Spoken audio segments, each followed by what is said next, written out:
We're starting off high. We can get I think two fools agree on that one. oh, By the way, look, we got the wide shot. There was you had accountability. Now what I can Now all you need is a podcast and a YouTube channel. no, not even. Where give me the money. Show me the money.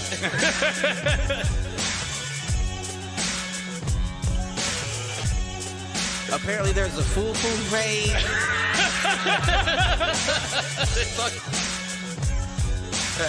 Shoot the J. Shoot it.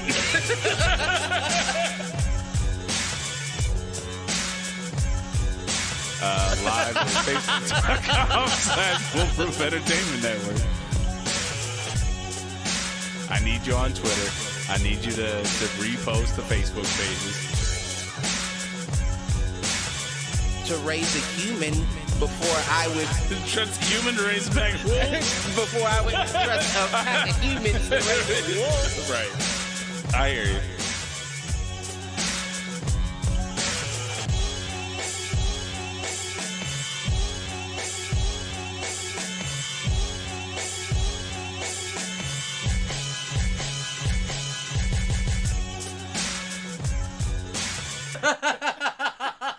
Yo!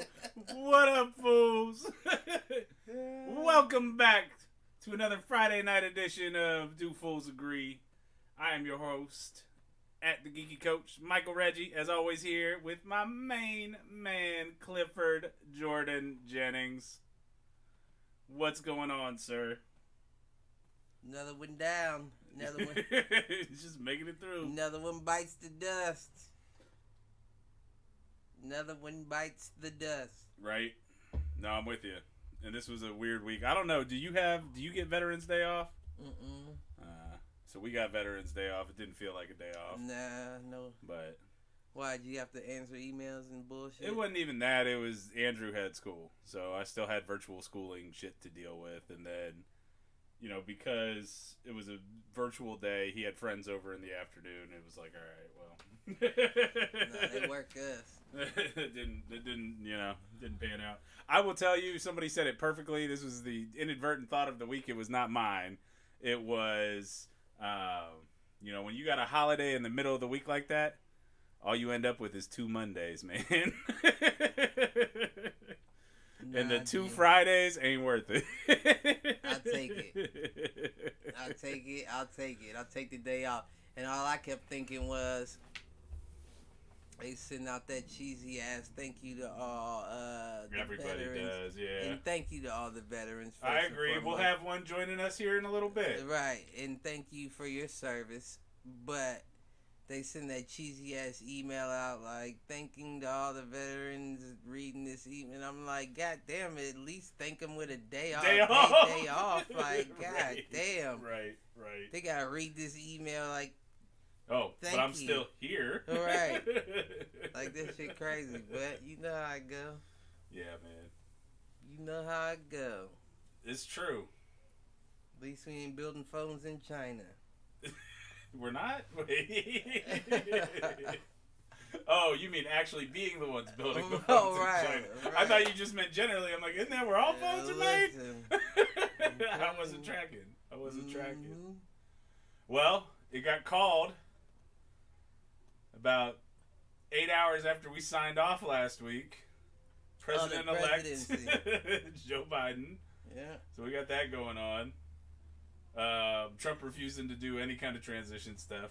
He still thinks it's a stolen election, or at least that's what he's trying to tell people. I don't know. We'll see. Play your hand, G. Right. I think what's funny is that people have come out not directly supporting him, but supporting his right to investigate. Right. And I do. And behind the scenes, everybody's like, dude, like, it's not even close. Right. Like, even if you flip 2 states, you're still not winning. Right. I feel it. Handle your business. And then we saw the rise of the new social media app this week. What's that? I don't know, but it's, I think it's, what is it? Is it Parlay? I don't know. Is it a gambling joint? No, a new social media app, but it's basically for, like, right-wing conservatives. Oh, for real? Yeah, there's been a lot of funny names about it. I've seen Mindspace. What's mind space? Like Mein Kampf. Oh. Clan Meat. There were some other good ones. A safe space for people who hate safe spaces. There's plenty of good ones out there about it. Parlay? Yeah, I think it's. Why parlay? I think I don't know. I don't know. It means that's the French for to speak. See, I was thinking more along the lines if you Like need pirates, parlay. I claim the right of parlay. I was thinking more along the lines if you need all your gambles to hit to win this one, buddy. I like that thought process. I think that works. That's where my mind went. Ha. Oh man! Any inadvertent thoughts this week? Man, I'm inadvertless. All right. There's no shame in that. I'm inadvertless today. What'd you kill time with this week? Any games? Any TV shows? You know, I was on my 2K, of course. I did do a little 2K in this week. What TV shows did I watch? Oh, I watched that. They put out that new season of Rick and Morty. I watched a couple episodes of that. Okay. I've tried to get into that. Like, I got friends that are big into it. It's all right. It's not as big as everybody else made out to be, but it's all right. Yeah, that's kind of how I felt about it. Like, it wasn't bad.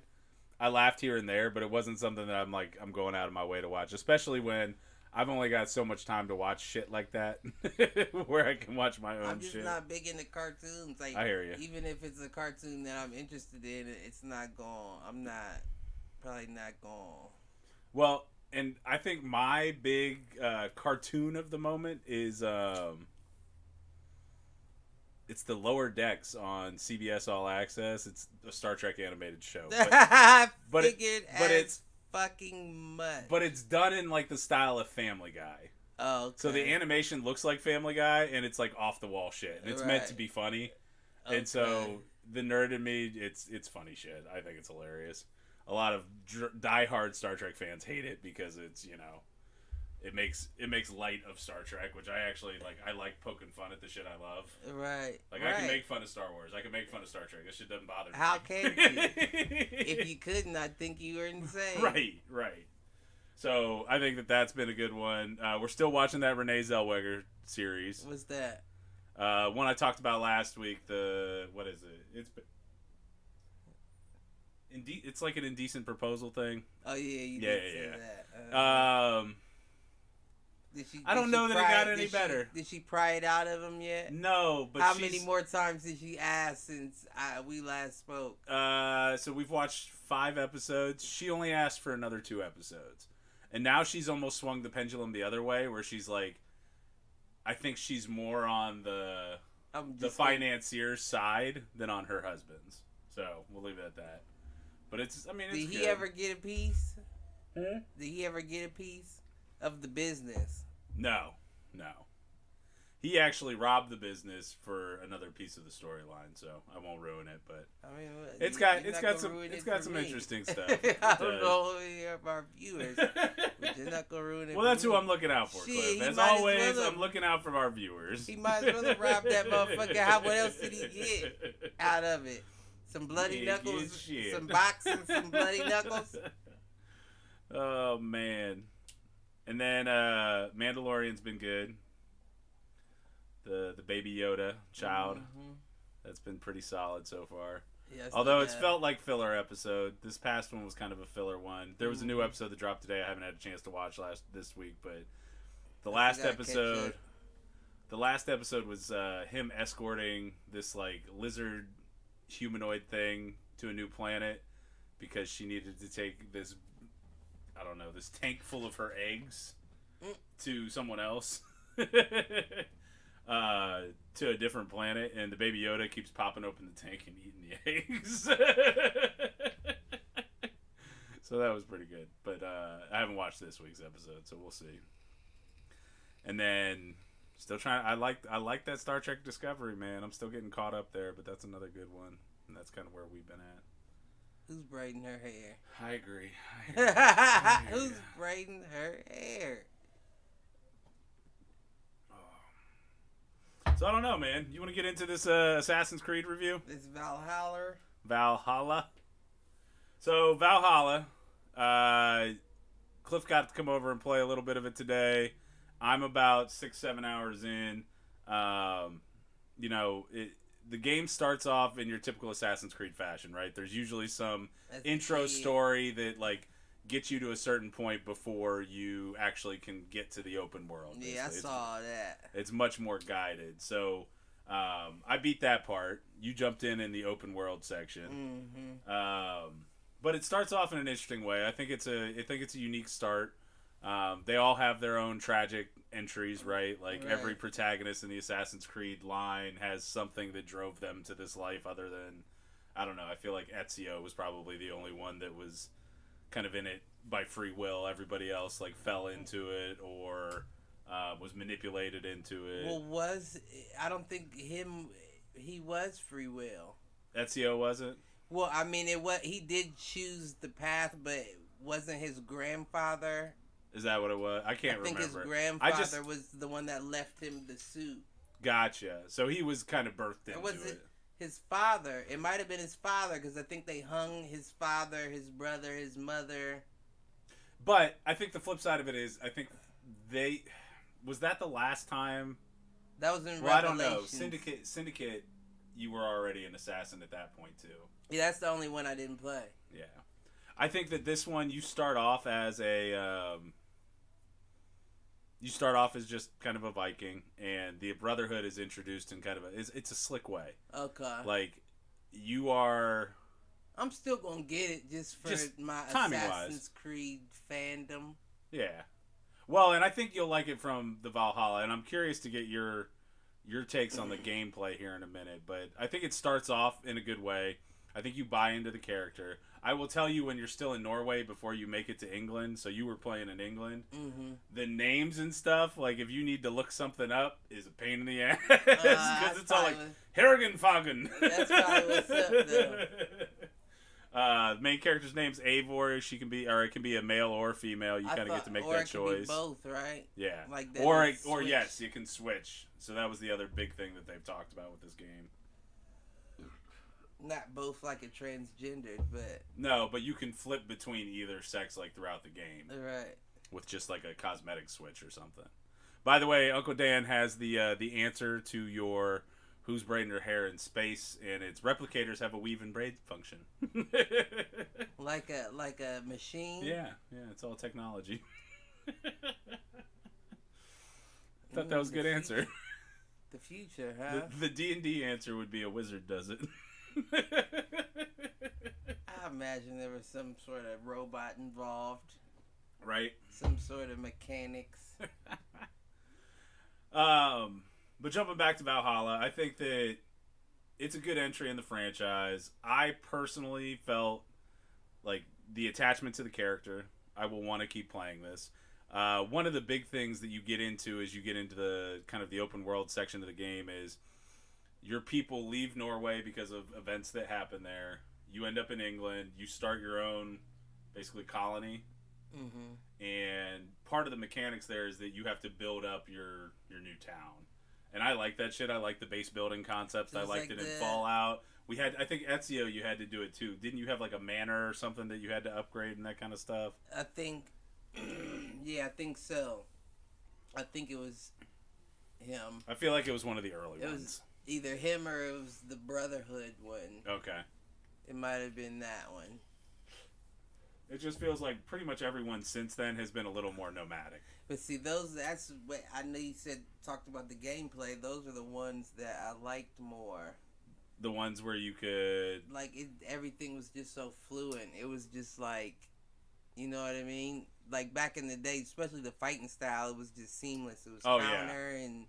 Like, now it's just like... It feels very clunky, doesn't it? It's mayhem out there, you know what I mean? Like there's no grace to your fighting. Back in the day, you could put together some combinations that'd make you want to record a clip. Right. You know what I mean? And now it's just like... There's so much going on. It's not even for me. It's not even so much that there's going on. I feel like the controls are clunkier. Like those older games, there was very much. I think you could call it like rhythm combat because it was block, parry, counter. Right.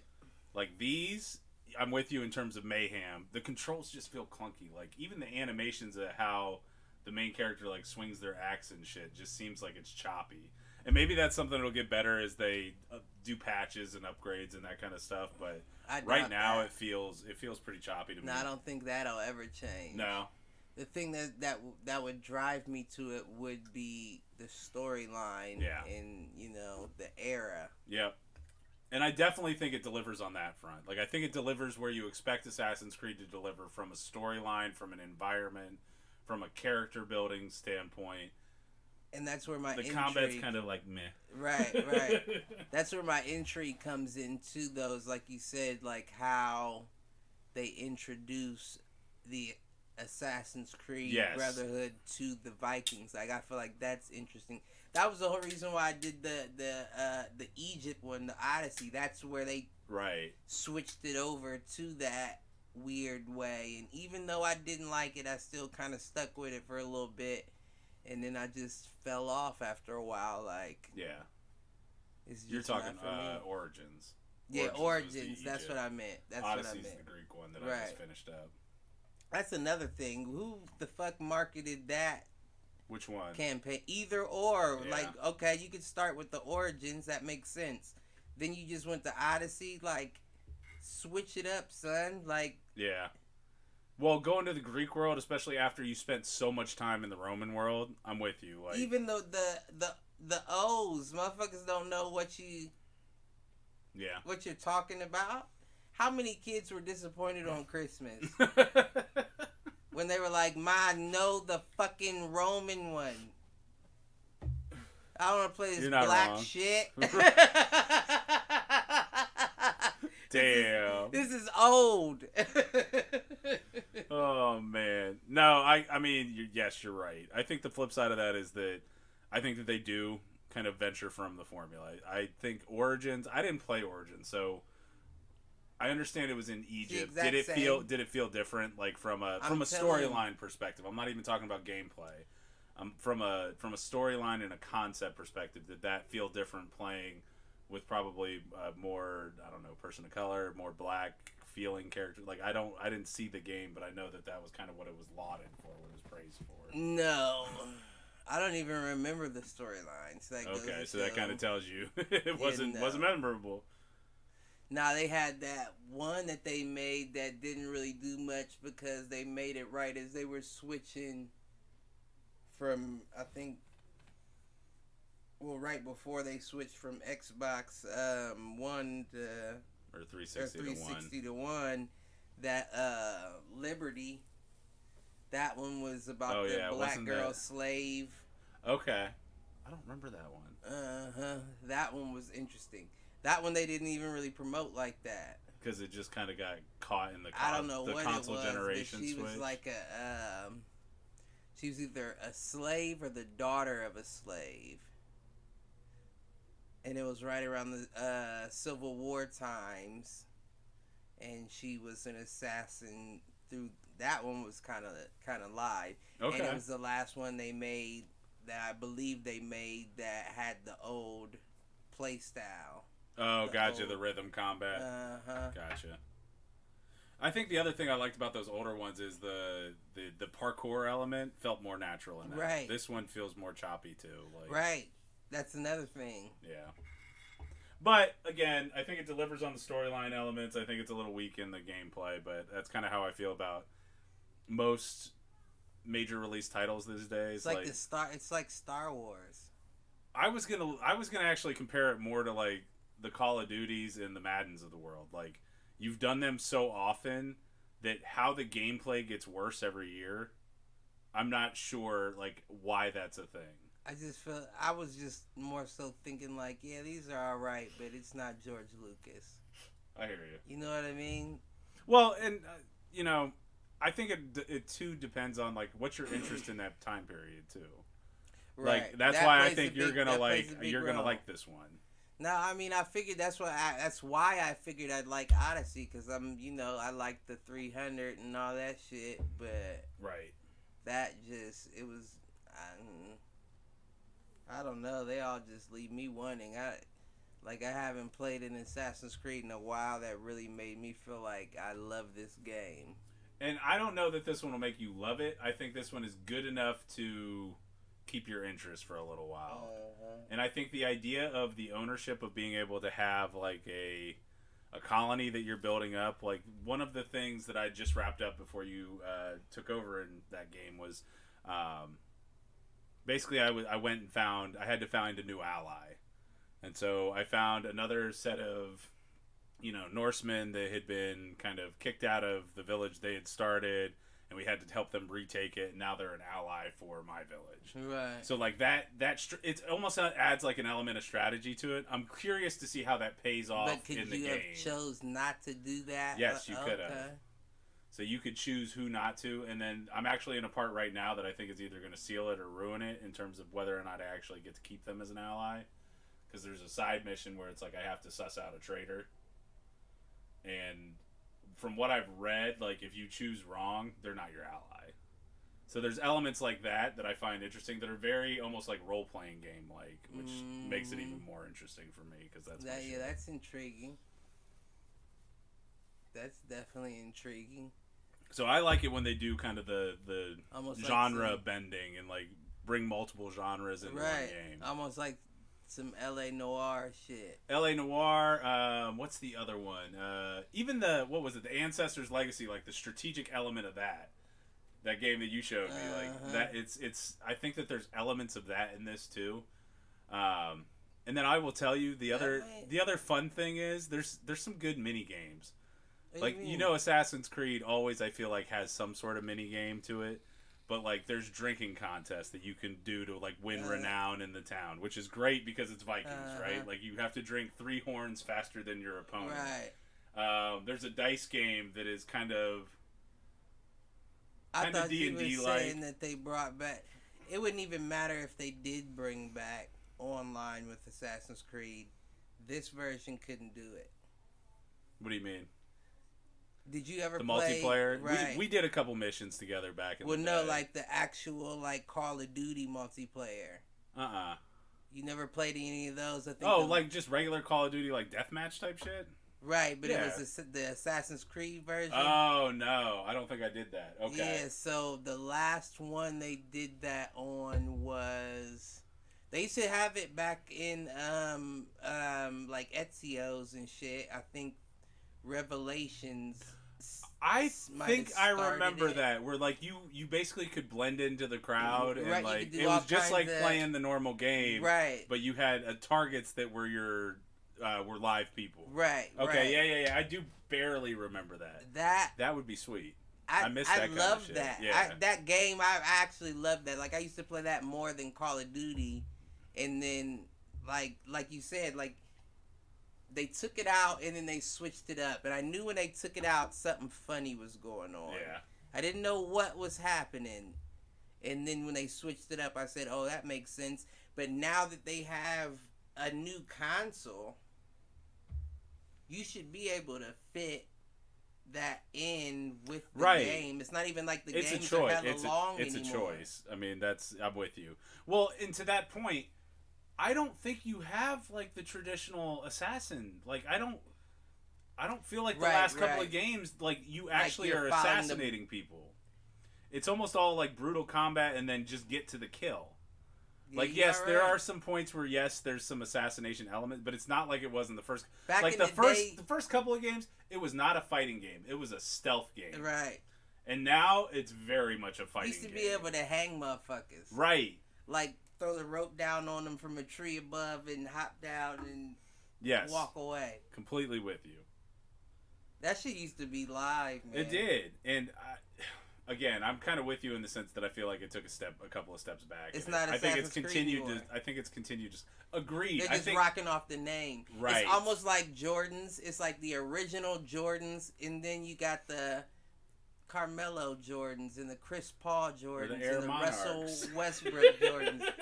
not those air boys, not those air boys, baby. Don't try to sneak them in there. I tried them to. Is Shaq's. I tried them to. Is Shaquille's. Hey, don't be mad. Them is Dunks. Don't be mad. Nah, I'm with you. I think that I'm with you in the sense that they are playing off the name. Right. Like were assassins even mentioned in? I guess they were mentioned in like downloadable content on Odyssey, but they weren't. That wasn't a thing. Like you were battling an ancient order of something, but you weren't fighting for the assassins per se. And I don't know if Origins was like that either. I don't know if I played it long enough to find out. Right, to find out if they ever. So that's where I'm interested about this one, because when they introduce the Brotherhood, they start introducing some of the assassination techniques. Remember, they used to have to cut off your finger. And that's actually in this game. Okay, good. So the two guys you meet, they actually see they're missing fingers. Okay. So there's at least homage to that in this. But do they still have the? Yes, and they brought the hidden blade back. Yes. Okay. And I feel like again that's something that was missing from the last. That's. It wasn't in Odyssey. I don't know if it was in Origins. The Assassin's Creed's weapon. So I'm curious. I think it was in. I'm curious to see if that. I think it was in Origins, but it wasn't like something you could use. Gotcha. Like it was like you hit a combo, and then they would do like. Gotcha. And that's kind of the way it was in Odyssey. It wasn't a hidden blade. It was like half of a spear. It was Leonidas' spear that was broken off. No, this one in if I remember correctly, in Origins, it was the actual hidden blade, but it was a part of a. It wasn't like any weapon you could choose. He just did it if you like got a kill. Like gotcha. Finish the kill. Kind of a final blow, killing blow type thing. Oh, so I mean, at the end of the day, I think Valhalla is worth the buy. I think I'm curious to see where the Brotherhood element goes. So I built the Assassin's Bureau, which is the settlement building you have to get more assassin missions. I haven't done any of the assassin missions yet. So I'm curious to see how that plays out, and if it feels like they bring back assassination as a gameplay element, or if it stays this kind of melee combat thing. But you gotta also understand who you're dealing with. What do you mean? Like it almost like now that I actually think about it, it almost seems contradicting. You know what I mean? A Viking assassin. Agreed, but. You got to play it to see how they introduce it. So that's all I'll say, because I don't want to ruin some of the storyline elements with it. I'm just the only. But I know what you're getting at. Like, right. Vikings are brutal, go at it, head on. Like they're arrogant. They think they're the biggest, baddest. So I'm not gonna stealth anything. I'm gonna walk in. And I will tell you that is part of the storyline. So again, I haven't progressed very far with that side of the storyline, but when they introduce the Brotherhood. That's the main character's reaction. That's interesting. Like, why would you need to do this? Like, right. But then they give her the blade or him the blade, and they get a feel for it. And they're like, okay, I can see how this would be useful. But to your point, very much about going head on into it, and the Brotherhood's trying to teach that main character stealth. Right. So I think that's where it'll be interesting. Yeah. So overall, goodbye. I'm excited. Should be good. Any other final thoughts on it, since you got to play for a little? You only got to play for a little bit, so. No, I played for a little bit, and then I played for long enough to get the gist. I'm interested to see like what extras they put in. You know what I mean? Because right now it just feels like. And this is only based on the limited time I had with the controls. I watched some of the walkthrough and all that. Yeah. But it feels like I was dealing with the skeleton of the game. You know what I mean? Yeah. Like I get the gist, I get the basis. That's all. The same as all the others. But what's the extras? What's the extra shit you added in that's not in the other ones that you're like, oh, that's new or that's different? Yeah. Because if I buy this game and they don't have that, that'll be the last Assassin's Creed that I buy. Right. Even if they come even if out you like the storyline with my own Right. storyline. Assassin's Creed Africa. You know, I don't know about me myself. Oh, just for you. Assassin's I'm Creed. Still not buying Jordan it. Jennings. Right. I'm in the anime. Still not buying that bitch. Not made by them motherfuckers. I won't. Yeah. No, I hear you. It's funny. So we've got Tyler in the waiting room. I'm just waiting for Jason to bring them both in. You don't gotta wait for Jason to bring my brother in the meantime, though, give me 1 sec. I do want to. Okay.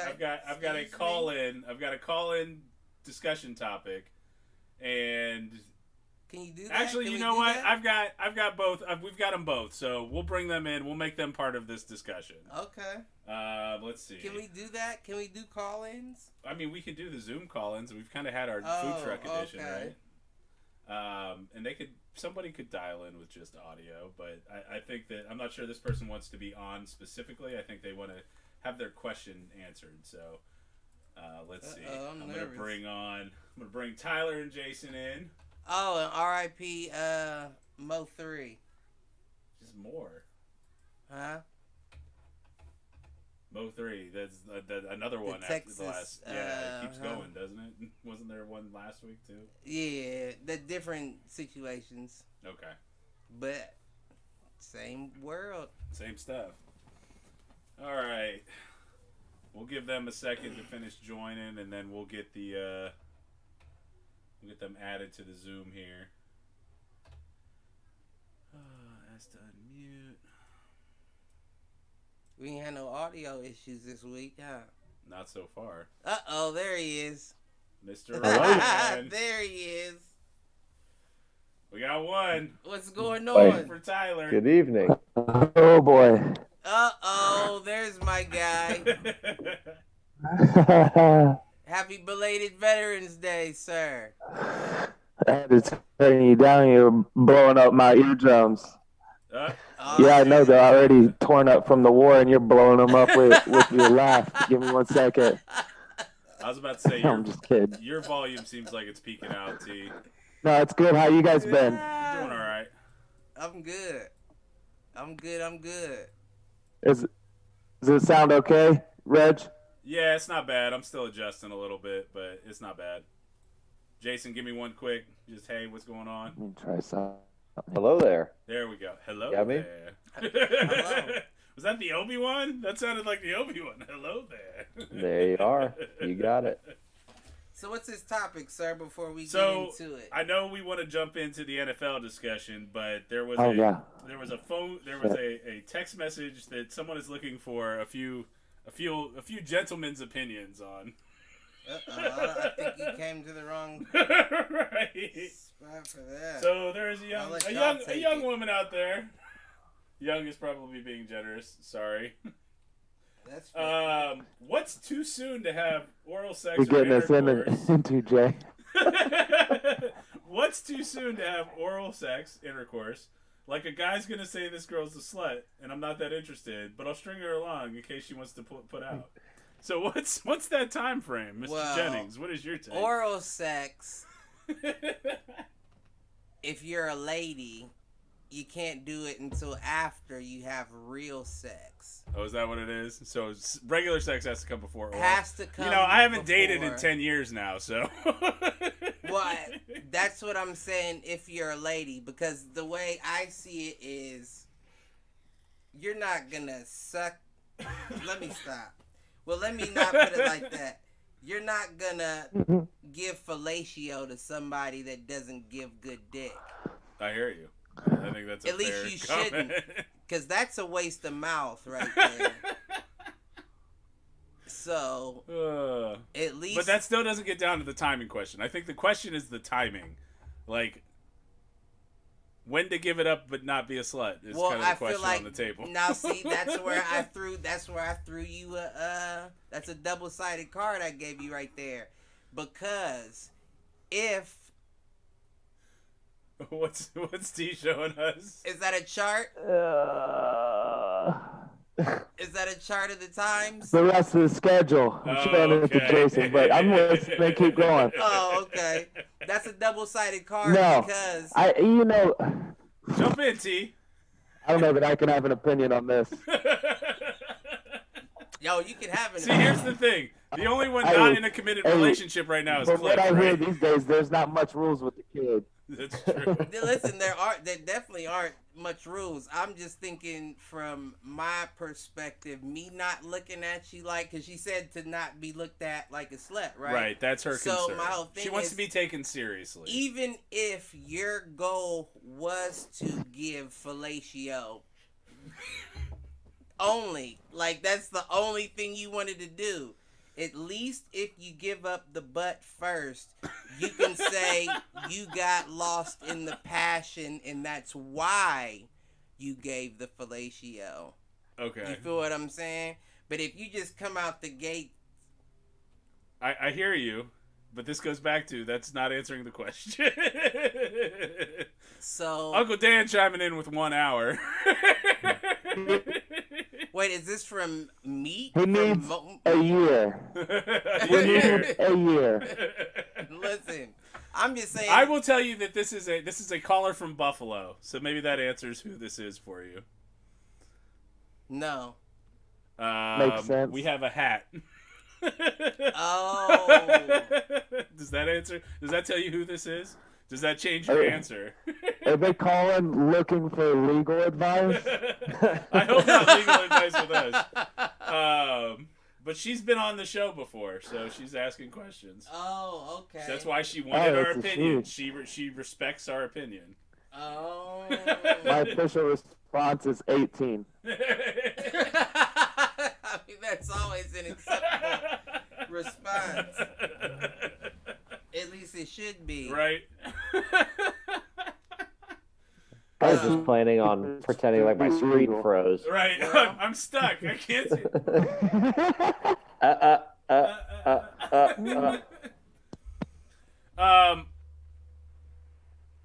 What do you think?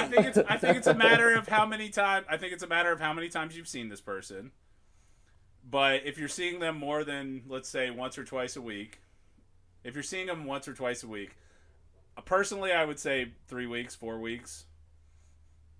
Wait. When you see them once or twice a week, are you saying like somebody that going out with? Yes, going out with them. Like this is a dating situation, is what I feel like it is, at least based on prior knowledge. Okay. Yeah, I don't know. I just say. I feel like it's circumstantial. I agree. I think every circumstance is different. I've been in relationships where we hooked up on the first night. I've been in relationships where we were together for a month and a half, 2 months before we did anything. So, both equally as fun. Right. Agreed. So, all right. With that, unless Cliff, you've got anything to round out that conversation. I can't round out anything. You know what I'm saying? I also don't know what it's like to date, in your late 30s. I don't know what the expectations are there. Good point.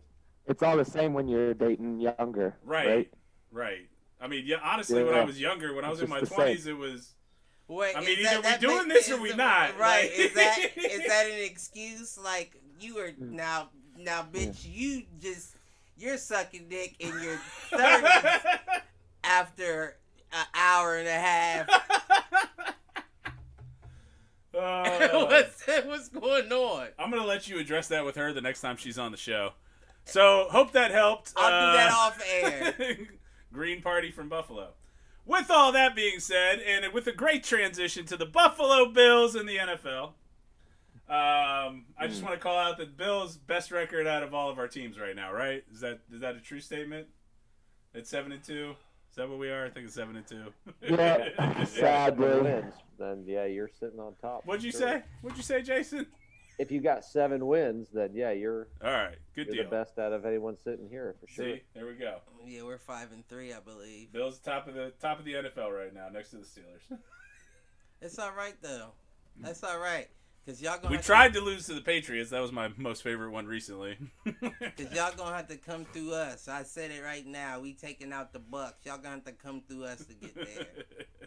Hey man, if we win a playoff game, it's a win for me. So that's where I'm at right now. That's what it's all about. It's about standards, right? I just want to be in the hunt graphic, that little thing that pops up like in early December. And it's like the Browns haven't been eliminated from the playoffs yet. They are in the hunt. That's all I want. A meaningful game in December. So I've said it multiple times. I'll take Baker over Carr. I mean, right now, wouldn't you? I'll take Baker over Carr. You're shaking your head, Jay. I'll take Baker over Carr. They just played and Carr won. It's true. It's true. And actually, C-Mac owes Cliff $20 for that, right? Don't worry, I texted C-Mac. If he joins, I can see you my cash app, sir. Or you can give it to me in all I don't like ones. either. You don't like either? You don't like either what? No. He's a joke. Baker sucks. Yeah, he's terrible. I'm not. Don't get me wrong. There's a lot of better quarterbacks to have, but I mean, I would still take him over Carr. I'm taking. I'd rather have Andy Dalton. I hear you. Than Baker Mayfield for sure.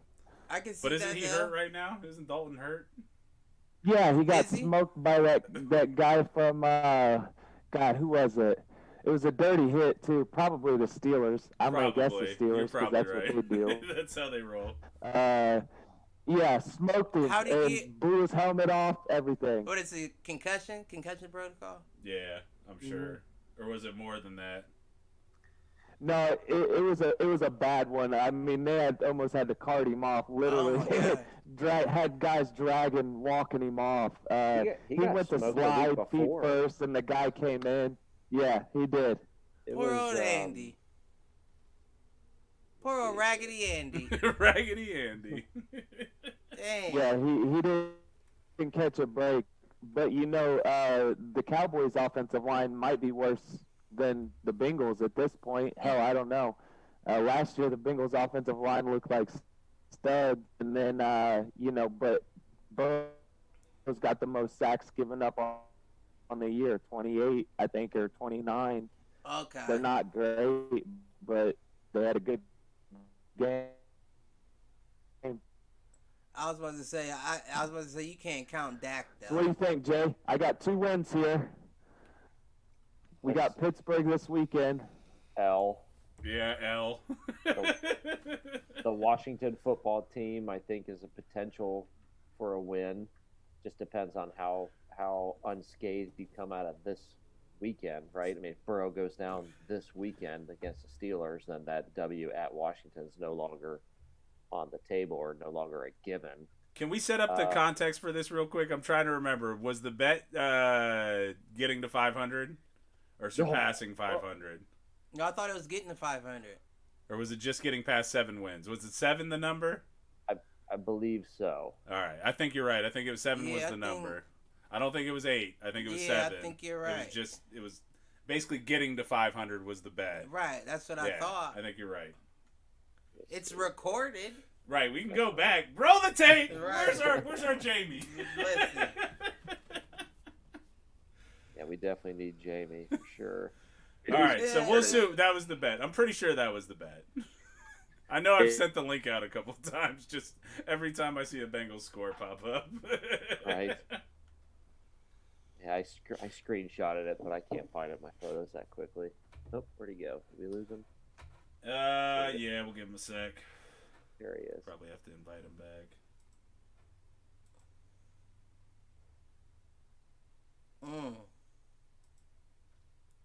Yeah, who do you have this week? Who The do the Browns Bengals? have? Yeah, the Browns. The Bengals.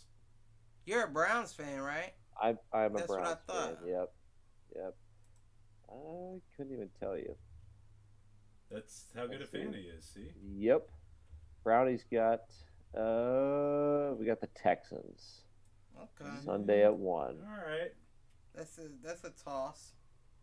Yeah, coming off a bye, you would hope that would be one that you can come out with a win. But I think, I've said it all along. I think the Browns are a 7-8 win team.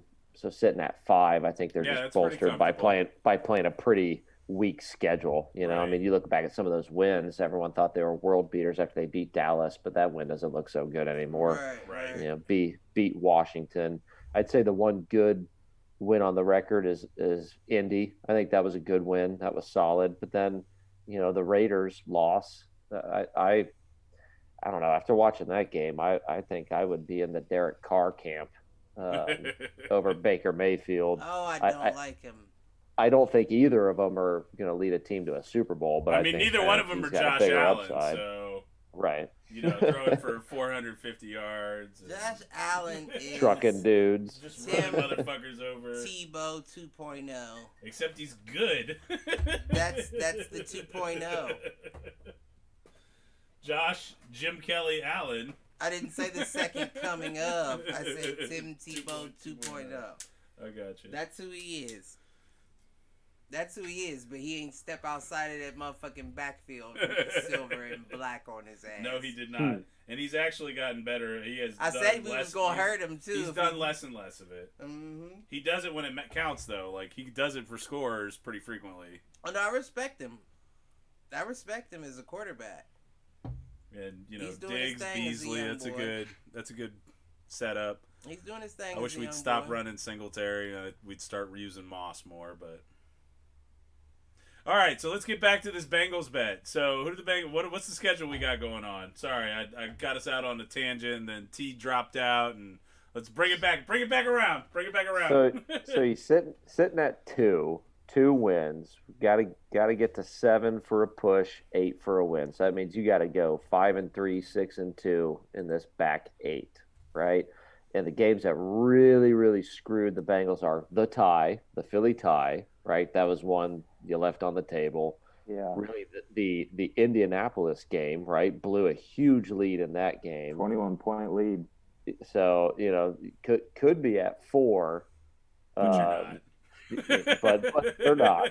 Right. They're at 2. And now, looking at this back half, you got to play the Steelers twice.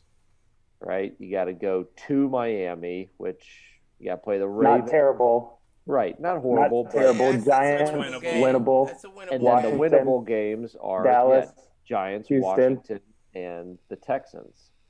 So it's Where So you I'm at telling right you, now? there's a chance. 2 wins.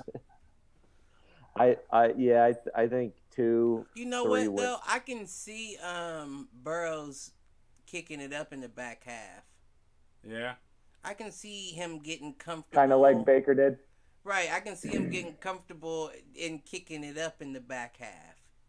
I mean, He it's definitely in the survived, realm he's of good. possibilities. It's just, you know, with the teams they've got left on the schedule, like He hasn't been looking off, and I've seen a few of the passes thrown, and some of them were receiver issues. yeah.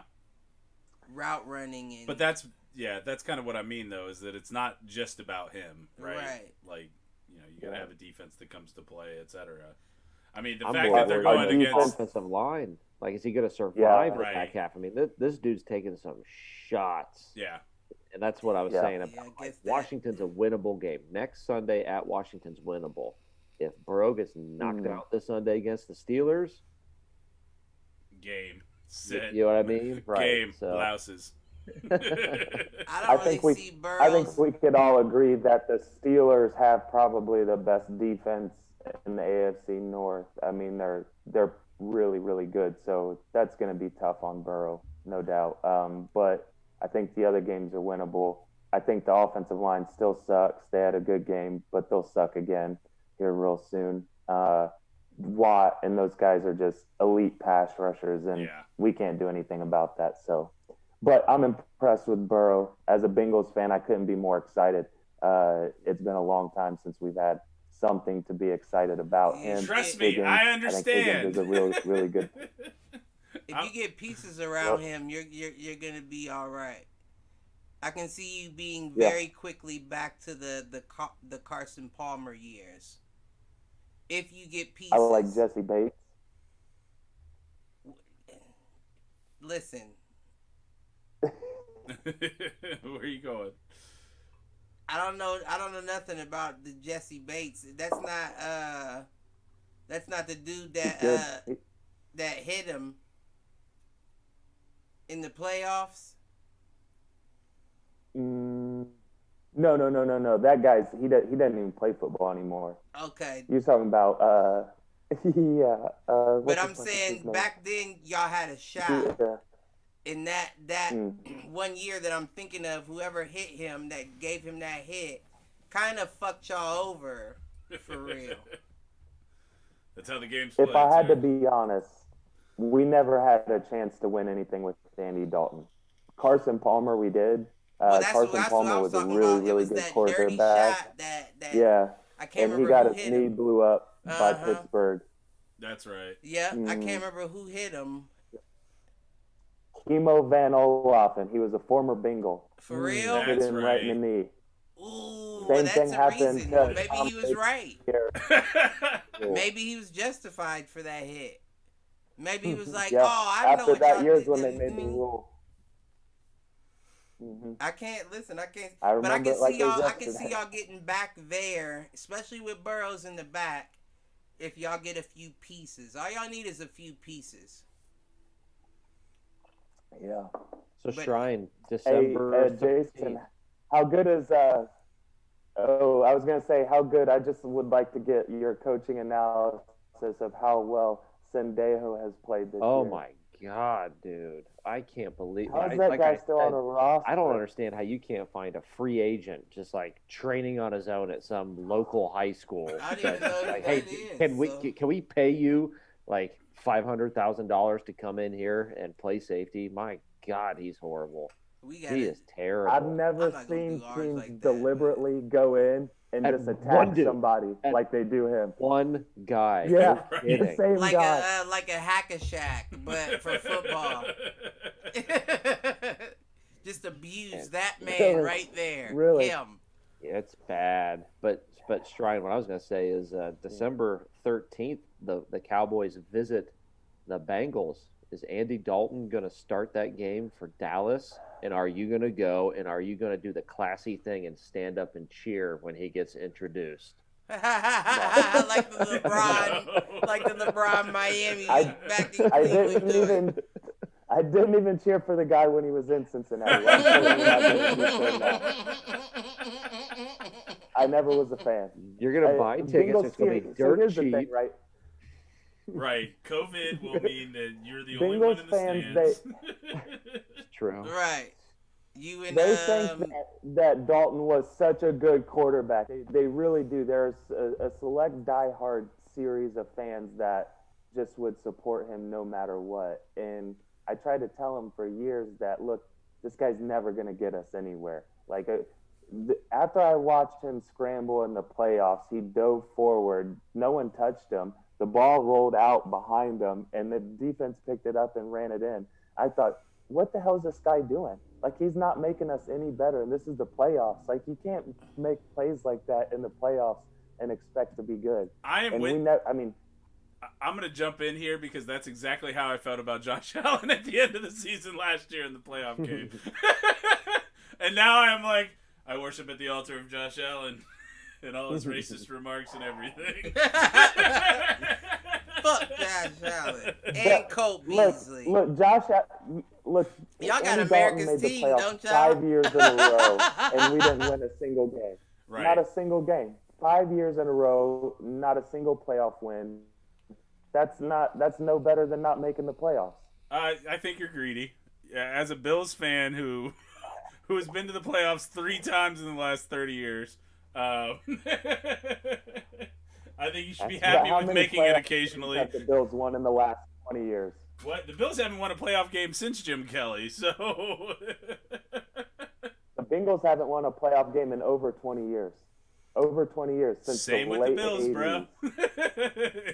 We're happy with just making it to the playoffs. Jim Kelly was 90s, right? Late 90s? Well, Tyler, I hope you understand this is 2020.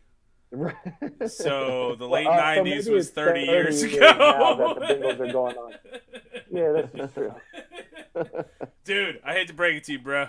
We're old. We are the old guys talking shit at the bar now. It's just the bar is now at home and on a podcast. Listen, you ain't lied. ain't No, lying, I think my that group of Andy Dalton supporters, Bengals fans, were the realistic expectation people, the people that just wanted to like play some meaningful games. And talk about being old. It's like I just want to mow the lawn, mulch all these goddamn leaves that keep falling, and then like get a 3-hour break where I can be like, oh, we're in this, not come in and be like, nothing's going on. Well, this game's meaningless. Nah, You know what I mean? I think those Andy Dalton supporters were the same ones that were playing that Turkey Bowl like Invincible with what's it called? Mark Wahlberg. Talking about, well, he's doing better than us out in the backyard, so we gotta put our faith in him. I could be there, and he's doing better than me. I just want a break. I want some entertainment. Be in a meaningful game, for God's sake. I mean, I'm with you on that. That's why it's been fun to be a Bills fan again. The last 2 or 3 years. There's like, honey, I'm going to the park. Kids are getting on my nerves. I'm going to tackle some men. So, Reg, I watched like 5 minutes of the Patriots on Monday night, and is the dynasty over? Like, is it done? Is it? So the Patriots. What do you think? The Patriots is it open are now for the Bills. That's my hope. My fear is that the Jets get some shit together and they actually become a good team. But right now they're batting a perfect record, I think, with over, which always makes me your happy. Bills, their window of opportunity is about It's very small. It's very small. Very small. It's very good that COVID's going on right now because there were a lot of Patriots that opted out. So that's part of what's going on right now. If you looked at their cap dollars, are they tapped out? Have very little to spend this year. Very little. But next year they're in the top 5 with the most that they're able to spend. But I'm with you. I think you'll see them make some moves. I'm with you in the sense that the window for the Bills here is like this year and the next probably 2 or 3 years. Mucus out his lungs. So I think we've got some chance. A lot of it comes back to, do they continue to develop the offensive line, and does Josh Allen continue to pan out? Like, he was young last year. I could deal with some of his terrible decisions in the playoff game last year, but he seems to be making better decisions. Right now, the problem is where I'm struggling is the fact that we have had one of the stronger defenses in the NFL the last 3 or 4 years, and this year we've looked like Swiss cheese at points. And our inability to close in the red zone has been a big fucking problem. We had to kick 7 field goals against the fucking Jets. Yeah. And you guys have good wide receivers. Yes, we've got Diggs, we've got Beasley, we've got, Listen, that was the Raiders though. Like that's why don't get me wrong, they're doing better than I anticipated. expected. Yeah. Well, I don't know. I kind of called it a bit, but you did. But they are doing better than expected. But my whole thing is, in the past, they still lost to the Bills. I just want to call that. Yeah, out. It's okay though. We'll see you again. In the past 5 or so years, it's always been a decent defense and a lacking offense. Right. So now it's like the first year that your offense is making waves. Where the fuck did the defense go? Like even after we got rid of Khalil Mack, it was still like the defense was still had okay. a solid defense, yeah. And now it's like what a stupid fucking move that was. The dumbest. Right. The dumbest. And then you paid Carr all that money? I hear you. Hey man, defense showed up to Cleveland 2 weeks ago. 6 points. And then my whole thing is, I said it on the podcast before last. Yeah. And then you got rid of Omari Cooper, and he started catching everything down in Texas. So why wasn't he catching it in Oakland? Yeah. Who is the fucking debilitating? It's Carr. Gruden just came in and pretty much said, "I'm doing whatever the fuck I want." Right. He knew he could. He had open reign. Yeah. He's stuck. Yep. And I tell you what, like, coming back to the Bills on that front, and my complaints about their defense, I actually think it's play calling on defense. Like, their 2 losses, they brought 0 fucking pressure on 3rd down the entire second half in those 2 losses. Well, are they worried about their... I don't care. Like, and I think their philosophy is that they paid enough for those front 4 that front 4 should be able to get it done. But they brought 0 pressure the entire second half in their 2 losses. And that to me, like, you trust me, I'm a guy that wants to sit in base, like, as a defensive coordinator myself. Right. You know, and Jason and I had a lot of these discussions back in the day. Like, I am perfectly happy just running our base defense. Right. But on third down, I want to fucking come after you. At least in something. And famously, Jason talked me out of a blitz on third down that sealed the win for us at Watterson, I think. Shit. He ain't never let that go. Yeah, you gonna hear that to the end of the day. He basically said, no, we shouldn't do that here. We shouldn't do that here. And then we dropped, and Odie got a pick, right? That's Otis one moment I'll never forget. Hey, man, doesn't matter how we got there. We got there. I want to come back, though. I think you are too pessimistic on the Bills' window. You said you're worried about the Jets. I heard that. As long as they have Adam Gase on the sideline sniffing like the salt and doing the weird eye thing, and they owe you want to talk about cap space next year. They owe Darnold money next year. They either have to sign him or move on from him. So they're a disaster. The Patriots suck. But they're not sucking enough for Trevor Lawrence. They're not going to get a good enough draft pick to shoot back up. I think Miami is your biggest competition. Yeah, no, I'm with you. It's the Dolphins. Yeah. I said the Jets just to fuck with. What you think about that though? About Trevor Lawrence, he pulling the Burrows. I don't know that I'm aware of the situation. At least what Burrows. Do you mean pulling the Burrows? At least Burrows kind of bowed out and was like, it's a.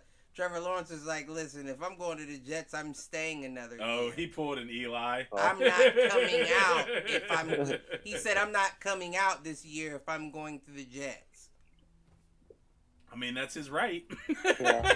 But my whole thing is, isn't he hurt right now, or was he a COVID thing? Like, wasn't he out? COVID. Yeah, COVID. It was a COVID thing. But he was on the sideline at Notre Dame. He could right. You said what? He was out with COVID, but he was at the game.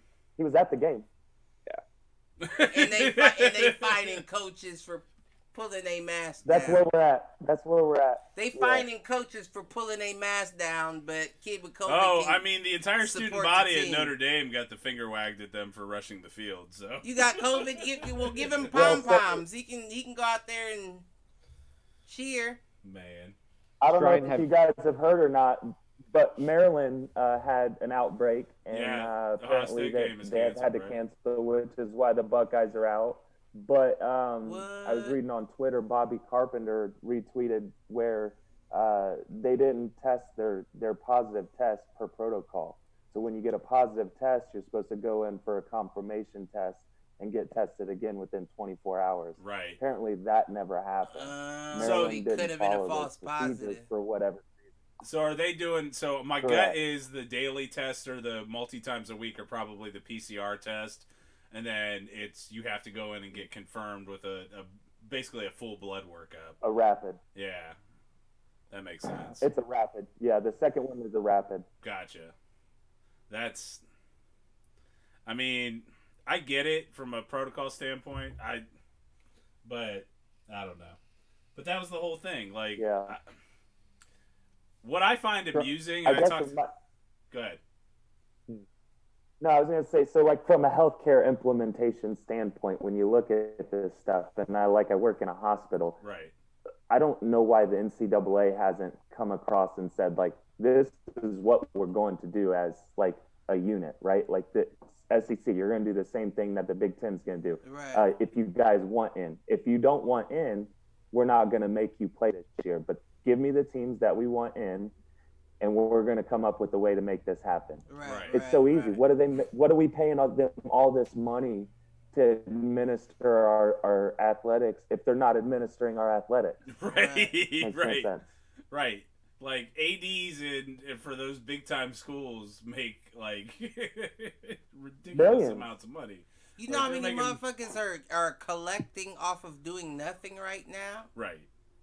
In general, well, less now that the extra bonus money hasn't been there since it ran out back in August. But I'm saying no on a larger scale, them, like college sports. Yeah, you know how many people are getting paid just to sit around right now? No doubt. And you down can't pay south, these somehow kids. miraculously, Nick Saban doesn't miss anything. He's got it. And they Apparently, he arguing only paying had it these for 3 kids days, jersey but he's like sales. 70-something years old. Well, it's him and Trump. He got the Trump plan. That's all. They got the same drug cocktail. Saban went up to Walter Reed. He shook hands with Trump while he was there. Right, it's baby blood. It's baby blood. They got that baby blood. No, that's only the Democrats that drink baby blood. Come on, man. Oh, You yeah. gotta get your conspiracy theories right. I'm sorry.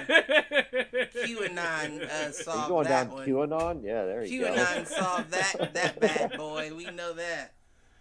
Oh, goodness gracious. So, Strine, 2 questions for you. One, to your point about the NCAA, I wonder how much of that is hamstrung by the individual state rules and the fact that there is no national plan. It's basically all state by state. You know what I mean? I wonder if it's easier to handle conference by conference because what they, for the longest time, Florida had travel bans on New York City and Texas. Never thought of it. You couldn't go to New York and all this because it's basically just left to the states. But more importantly, number 2, you talked about coach mask fines, and I want to know how much money you have been fined on the sideline of 3rd grade flag football from not wearing your proper mask over your nose the whole time while little teams out there winning state championships. You just had to pay the ref. You start with number 2. Pay the refs daily, and you're good. So we'll start with number 2. It's funny that you say that because when the season first started, this is real deal. It's not a fine, but they would kick you out for sure. And listen to the asinine Hilliard people, right? Like they just have nothing better to do I work out there than to show up and fuck with a 3rd grade flag football organization. So at one point when we first started, the rule that we got together and the guys said, look, wear the masks. If you're coaching, wear the mask. If there's a parent, ask them to put it on. If they don't, leave it. It's not a big deal. Week 1. We come back week 2, and he goes, well, there were some people here from another organization taking pictures of people with no masks on and sent it to the state health department. So the schools would not allow us to use their field to host these games that we split up. So we had to use some ridiculous field with dog shit in it because we just couldn't use any school property to play our games after this. It was just unreal. So that's a real deal. They would kick you out if you didn't wear them. The coaches always had to have them on. It is a nightmare. But y'all can have the COVID dog shit field since y'all don't want to wear masks. You can take the COVID dog shit field over there out south. It was crazy, yeah. But to your first question with the states and the varying degrees of COVID, absolutely. But look, I mean, if you're in the SEC, you could play Florida. You could drive across the state lines to Georgia. It's not that far. I still think they could have kept it local, playing the teams in their areas. And then if your state's not allowing it because there's a giant outbreak, you guys aren't allowed to participate. I mean, sucks to be you, but move your team to another facility. Take your kids, make them remote learn, and move them to Utah. Well, especially find a field out there. Especially when they shut down. So if schools had gone to virtual learning and you had already shut down Division I, or you'd shut down FCS, you'd shut down D2, you'd shut down D3, like, I'm with you. You could have found alternative places where you could have housed the teams. There's enough colleges where the seasons were canceled that you could have used lesser quote-unquote facilities to be able to do that kind of thing. I also think that had there been any leadership, the NBA did a good job. Right. And the NBA has done it perfectly. Yeah. MLB was hit and miss. NFL thus far, it's tough. These money hungry college facilities would lease out their area. Well, especially schools that aren't making the money. Like we're not playing. We'll lease this to you. Right, you could still rent the facility and still take the game. Like at the end of the day, but generally speaking, and I think that this is true both from a college football standpoint, from a national, there's zero leadership. There's zero unifying leadership in our country at this point, and that goes from I'll say that from both wait, repeat that. There's zero unifying leadership at this point. There aren't leaders right now. Okay, I see what you're saying. We don't have leaders, whether it's the federal government, whether it's national organizations like the NCAA. Like, there was definitely an inflection point where the NCAA could have taken strict protocols, said everybody follow these protocols at minimum. If you want to do more, great. But they never did that. Right. They never wanted to take the stand. Same thing with like state governments and like the OHSAA, right? No one wanted to take a stand. Even the OHSAA said, you know what? Individual conferences, you figure it out. But they never really took a stand on what protocols were or any of that. Like, there's zero leadership at this point. Listen, well, time out, though, because, I mean, you know me, the devil's advocate guy. It's a sticky situation. And when you're not getting any direction from above, it's kind of like, I don't want to put my hands But that's exactly my point, though, is that the folks that are in leadership positions, whether it was the OHSAA or government officials like DeWine, could have made these decisions. They were governing bodies that could have made a stand. Okay, I see what and they chose not to. Because there is no fucking leadership in this country at this point. Like, there's nobody standing up and saying, you know what? I may not be right, but I'm going to give us guidance and we will live and learn. Like, that's the big thing. Okay. One of the big things that they've pointed out specifically with the Big Ten is, had they started on time, we would have already gotten in more games before this second influx of COVID cases that we're seeing, right? They decided to punt the ball at the beginning and say we're not going to have a season when numbers were down compared to right now. And they could have easily said, let's start with based off of what we've seen in pro baseball, what we've seen in pro basketball. Let's take what we can from them in the NFL and put together a way that we can start games now before something like what's happening now happens. Well, honestly, the Big Ten and the Pac-10 took a bet that they would not be the only ones to delay. But they lost the bet.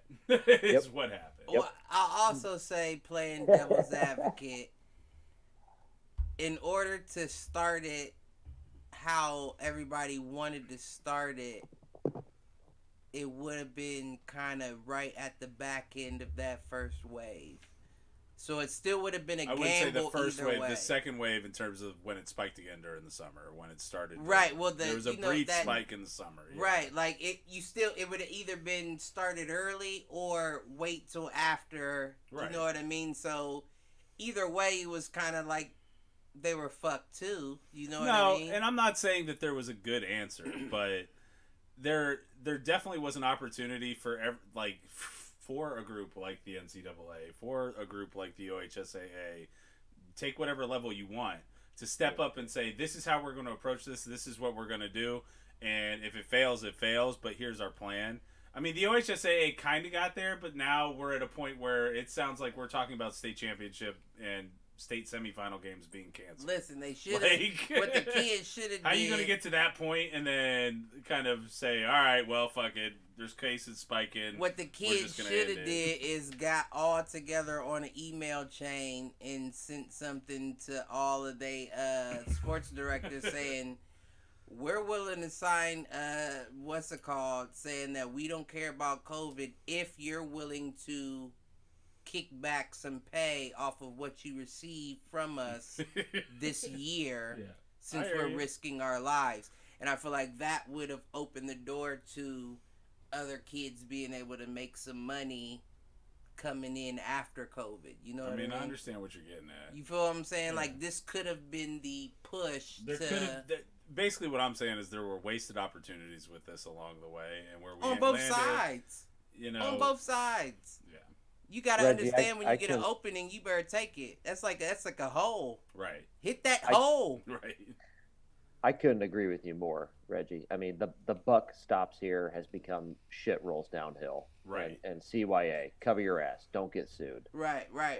And to Cliff's point, COVID has highlighted many of the pre-existing cracks in society, right? It hits brown and black communities harder because they are traditionally lower SES, right? I mean, it is hit those communities harder. And if you look at it from the perspective of college sports, I agree with if you had just said, look, the Ohio States, the Texases, the Floridas, Alabamas, you guys are here. You're a part of $1 billion industry, and you're taking in this amount of money. You're for sure here. You're basically NFL light. If you want to pay for all of these protocols that the NCAA could have put into place, cool. When we come back from this you all are a new thing that also allows to pay players because you can obviously afford it. Right. And you know what? I'm sorry, Toledo. I'm sorry, Florida A&M. I'm sorry, all these other like D1 schools that we call D1. You're not in the same realm, the same universe. That's fair. That's fair. As these top 40 programs that if you can afford the COVID stuff and have the waivers and things that you're talking about, Cliff, then you also can kick back some to the players because come on, what the fuck are we talking about here? Right. I feel like what were you trying to get at there? Could you see it? I saw, I could see the image. I couldn't read any of the text. St. X beat Pickerington Central, D1 state champ. Oh, that was tonight. Yeah. Wait, what happened? Dude, they were up like 30-0 in the first quarter.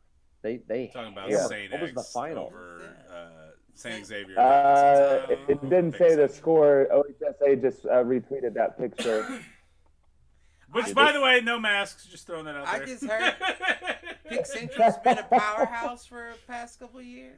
Pick Central, yes, has been a powerhouse. Is a strong term. It depends on what you define powerhouse. That's what I was saying. Powerhouse in Central Ohio, yes.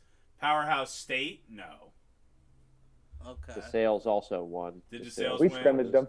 Yeah, 23-13. You say, and I've got some people in those games. So, Scherf is coaching over at Kettering Altar.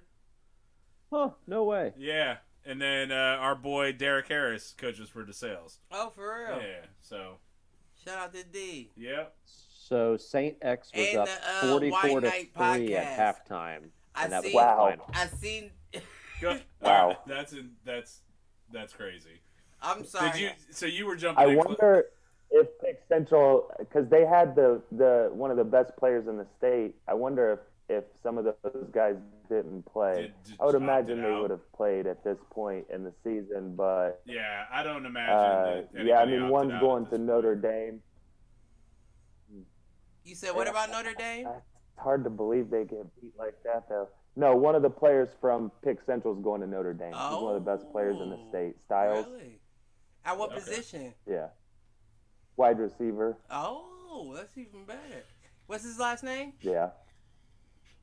Styles. He's got a younger brother that's a sophomore defensive back, and apparently he's already got racking up offers. That's crazy. As a sophomore, I might have to look out for them. Are they like? So are they Catholic? And Luke does say that he played in the game. She coaches at Wayne in Dayton, and they got a kid there. He's a sophomore. His name's Emil Wagner. Sophomore has 22 D1 offers so far. Left tackle. Kid's 6'8". Because he's a tackle. Yeah. Old. Yeah. That they're just left frame tackle. and height. Yeah.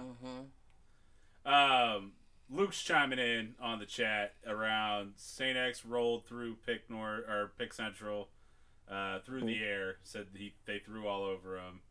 And then LaSalle lost to Massillon, and then specific to Pick Central, they said that the kid from Pick Central did play, so he played in the game. Did he? Yeah. But St. X lost a game early in the year to a high school over in Indiana, and I thought, man, that's uncommon because generally you'd think Ohio high school is a little bit better than Indiana in football. Right. Basketball, Indiana is usually really solid, but. So I thought, man, maybe St. X is down a year, but apparently not. Pick Central was a good team. Since they just won the state. Apparently not. Yeah, it was actually Mike that told me that Pick Central had been doing their thing this year. Mike, your stepdad? Yeah.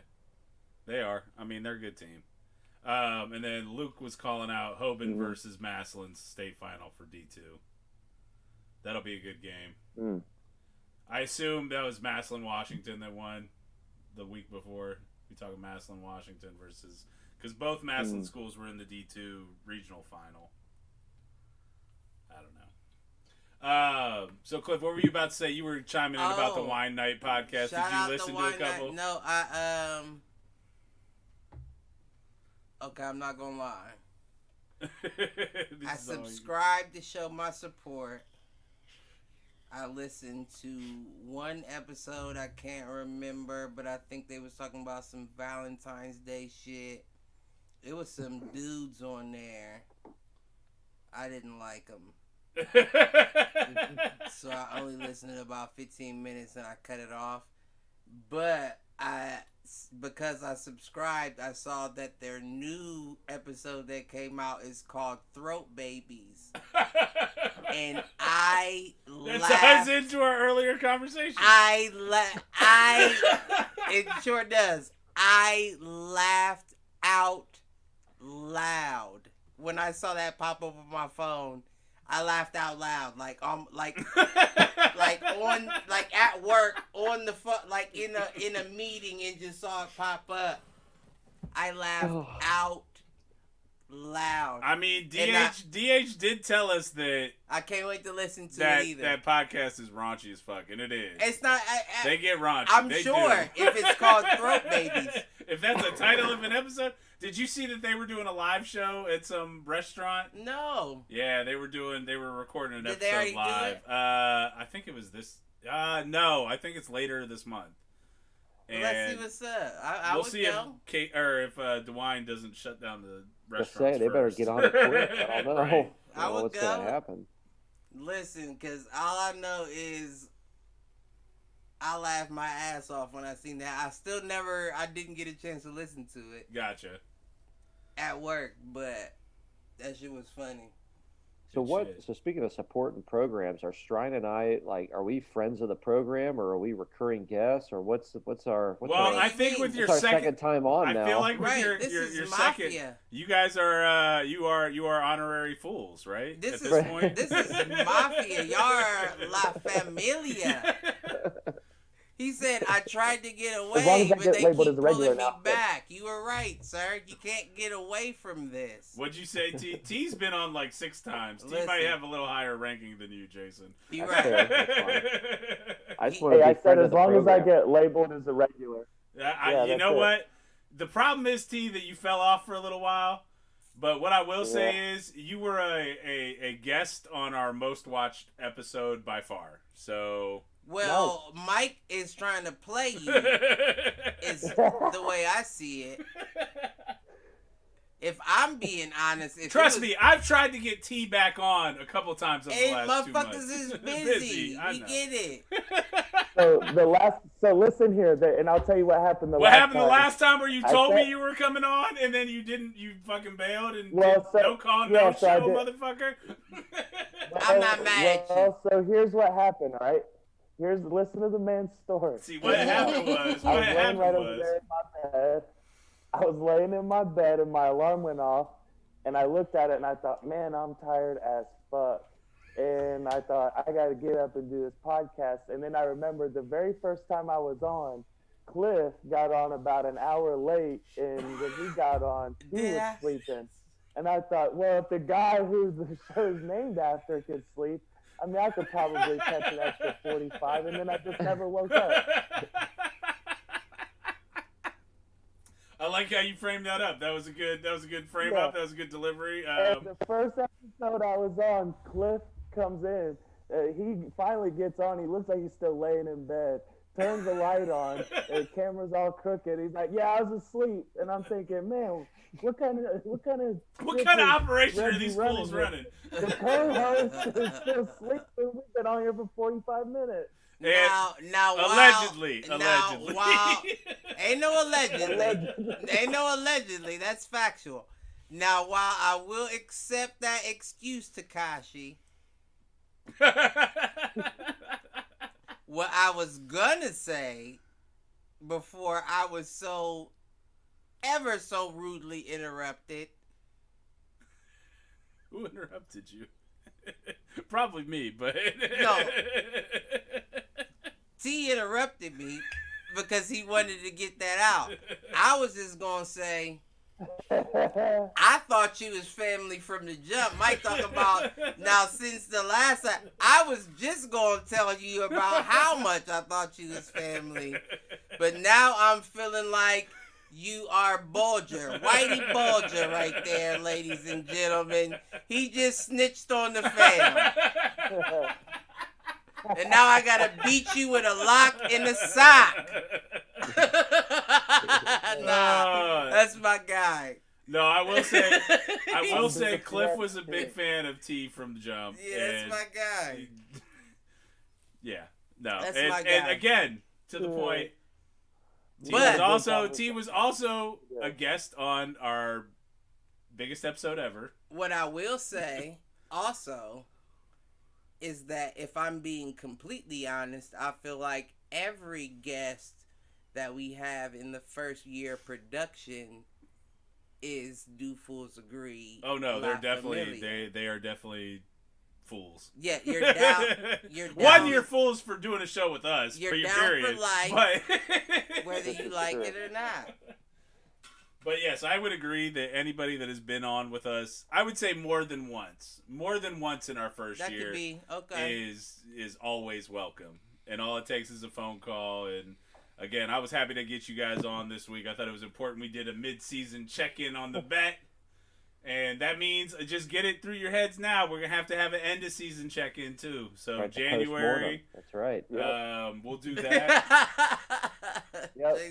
And we may have to do something. So this was an inadvertent thought that I didn't get to yet. Our big number 50 episode. When is that? When is our 50th episode? If we are on episode 43 right now, when do you think our 50th episode is? Is that New Year's? That is New Year's Day, motherfucker. New Year's Day is our 5-0. Heading on to our first full year in mid-January. We should talk about. So we gotta talk about what we're gonna do for that, but I think that's we got some good things lined up. Hopefully, I'm still alive. Right. Listen, you and me too. both, baby. If not, I've left a nice record for all the family that comes after me that was too young to know me while I'm here. Run back through the episodes, baby. That's the best I can do for you. So, Reg, how was coaching with COVID? How'd all that go? So I think the good news was we made it through the season with quick. no cases. So that was a win. We were terrible this year. Overall as a team, our offense just could not get shit going. And Luke is on, and he can either confirm or deny that, but I know he's out in the chat.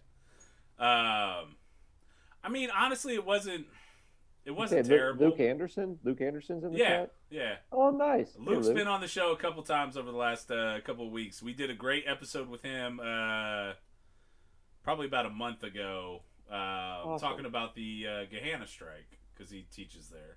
Mm-hmm. So he's in that district. But yeah, so, it was... The thing that sucked for us was our district was very conservative when it came to protocol. So we didn't put pads on. I think they were counting on the season to get canceled. We didn't put pads on until the Wednesday before the week that we played our first game. So, we played on a Friday. A week prior, Wednesday was the first time we put pads on. Wow. And what was that in relation to when school started? Was that before? I think it was a week and a half before school started. So school started the week after our first game. Would you guys usually see an uptick of players after school started if you had been in person? Would you get a handful more? Typically, kind of the same way, Lyndon, where when school started, you'd get another at least handful of kids. Yeah. That didn't happen this year. We may have gotten like one or two young guys, like freshmen, but beyond, we didn't get our usual stuff. Yeah.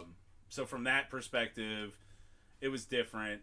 I was fortunate. I had, honestly, like, I may have felt differently about coaching myself this year if I didn't have two seniors. Like, I had two stud defensive ends who both made the all-district team, by the way. DeLeon made second team, and Tremere, who was actually the better player. I hate to admit that. Just because, you know, he made honorable mention or special mention or whatever it is for all-district. Hate to admit it from the standpoint that I don't want to take anything away from DeLeon being named first team all-district and Tremere being named second team.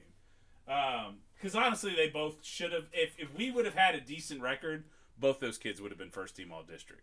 But there's no such thing as ties, so you gotta understand. Yeah, but when you're talking about when you're talking about 5 different positions at defensive line, they both could have been first team all-district. Had we had a decent. But if you telling kids, well, you're just as good, then no, I hear you, and you know, I've said all year that Tremere was the better player. Tremere dominated in the stats. DeLeon, from a physical standpoint, DeLeon is a bigger body. DeLeon has a better chance to get noticed by colleges because he's a bigger kid. Tremere, better player. So you guys coaching next year? So just push a little harder, my G, DeLeon. What about you, Jay? I didn't coach this year. Yeah, no. I mean, are you going to coach next year, though? I'm done. No. I'm out. I think you're done. All right. What you coach, Jay? I miss competition. I miss the guys. I miss the coaches. Yeah. But I love the extra time. What you coach, Jay? Like what position? Time. It's brutal. I've coached a bunch. I coached linebackers. I coached secondary. I coached offense, defense. I've been all over the map. Okay. And for those that know the deeper story, Jay and I were actually co-coordinators on the defense over at SC for a minute. So yep. Before he decided to go take a head coaching job and be a big deal, Mr. Big Deal. anything but a no, big man. deal. And I honestly, one of the most fun years that I've had was coaching with you guys at Linden. Like, I appreciate that. I had a great time. Oh, all 3 of y'all was at Linden? Yeah. Jason was the head coach. T was coaching receivers and linebackers, running backs. T coached everything. Tyler coached everything. Yeah. And then I coached, I was defensive coordinator, and I coached the linebackers. I tell people stories about stuff that happened there, and they don't believe me. Like, it's so unbelievable. I went down to Key West with some friends, and I told them the story about the kid that took a shit in the urinal and set it on fire. And they go, well, why would he set it on fire? I'm like, I don't know. That's the whole point of the story. How did he set it on fire? How did he set it on fire? Did he have lighter fluid in his pocket? I don't know. But I think T should regale you. T and Jason should regale you with stories of Linden while I go take a piss. You know how hard it is to light shit on fire? No, I'm just playing. Speaking of fire, I do have experience. Do you remember if it's in a brown paper bag, it works better. The JV game where the parents' car spontaneously combusted, and caught on fire, and we were an 1880s fire department, carrying buckets of water to dump on it because the fire extinguisher was expired. Allegedly. So we're like the 1895 fire department, pass the water. And dumping it on this car, and the people who it belonged to just wanted to catch little JV football. Who wouldn't? We accumulated enough stories for a coaching lifetime over the few years that we were there, and it was entertaining at the very least. It was always entertaining. We never really knew what we were getting into each day. Hey, listen to this, Cliff. One of our best wide receivers, right? Doesn't come to practice, and we're out there practicing, and we at one point we had 20 kids on the team. We needed everybody that we could get. This kid was at his girlfriend's house, which her front porch faced our practice field. He woke up from his nap over there and sat on the front porch and watched us practice, and then came back the next day and said, what did I do? Well, Are you serious? Like, you sat there and watched this practice like this was your neighborhood, like you're 75 years old. Dude, you're on the team. You're supposed to be over here. Clueless. Shrine, I talked to Nick Sarfati a couple of weeks ago.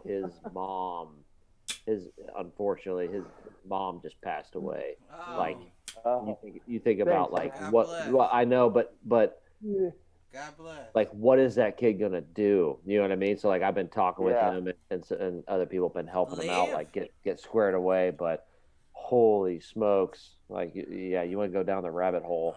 Oof. Yeah, he's. Ooh, I'll never forget. What was not that the last first. game? Right. East. It was The East. Double, Yep. The double bird. Double bird through the helmet. We finished Double the game. bird. He turns to him. He gives him the stone cold, and I was like, oh shit! I'm out there half with midfield, and I'm thinking, we gotta get him off here before some kid fights him because they don't realize that he's slow. Right. And Right. I'm looking at him thinking, I can't believe this kid's doing this right now. But to him, he loved wrestling and all that weird shit. I so wish much. somebody would I jump a could special see- needs kid on my team.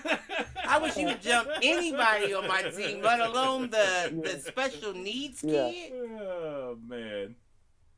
Oh, a bench is flooded. Yeah. So Reg, you think you're kind of wavering for next year? I have been, and the problem is my son's getting old enough that he's starting to play stuff, right? And it's not that I want to coach him. It's more that I want to be around to watch it. And I get it. if that's something that I can do while still coaching, then I'll coach. But if he's starting to play stuff that interferes, then that's a different story. I think what probably ends up working out is that, much like kind of what we did at Linden, we don't really do Saturdays at Whitehall, so that makes things a little easier on that front.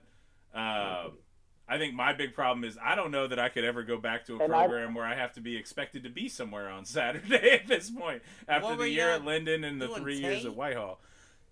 With Huddle these days, the kids that are going to watch tape are going to watch tape. The kids that aren't going to watch tape and pay attention, a lot of kids watching tape. Bingo.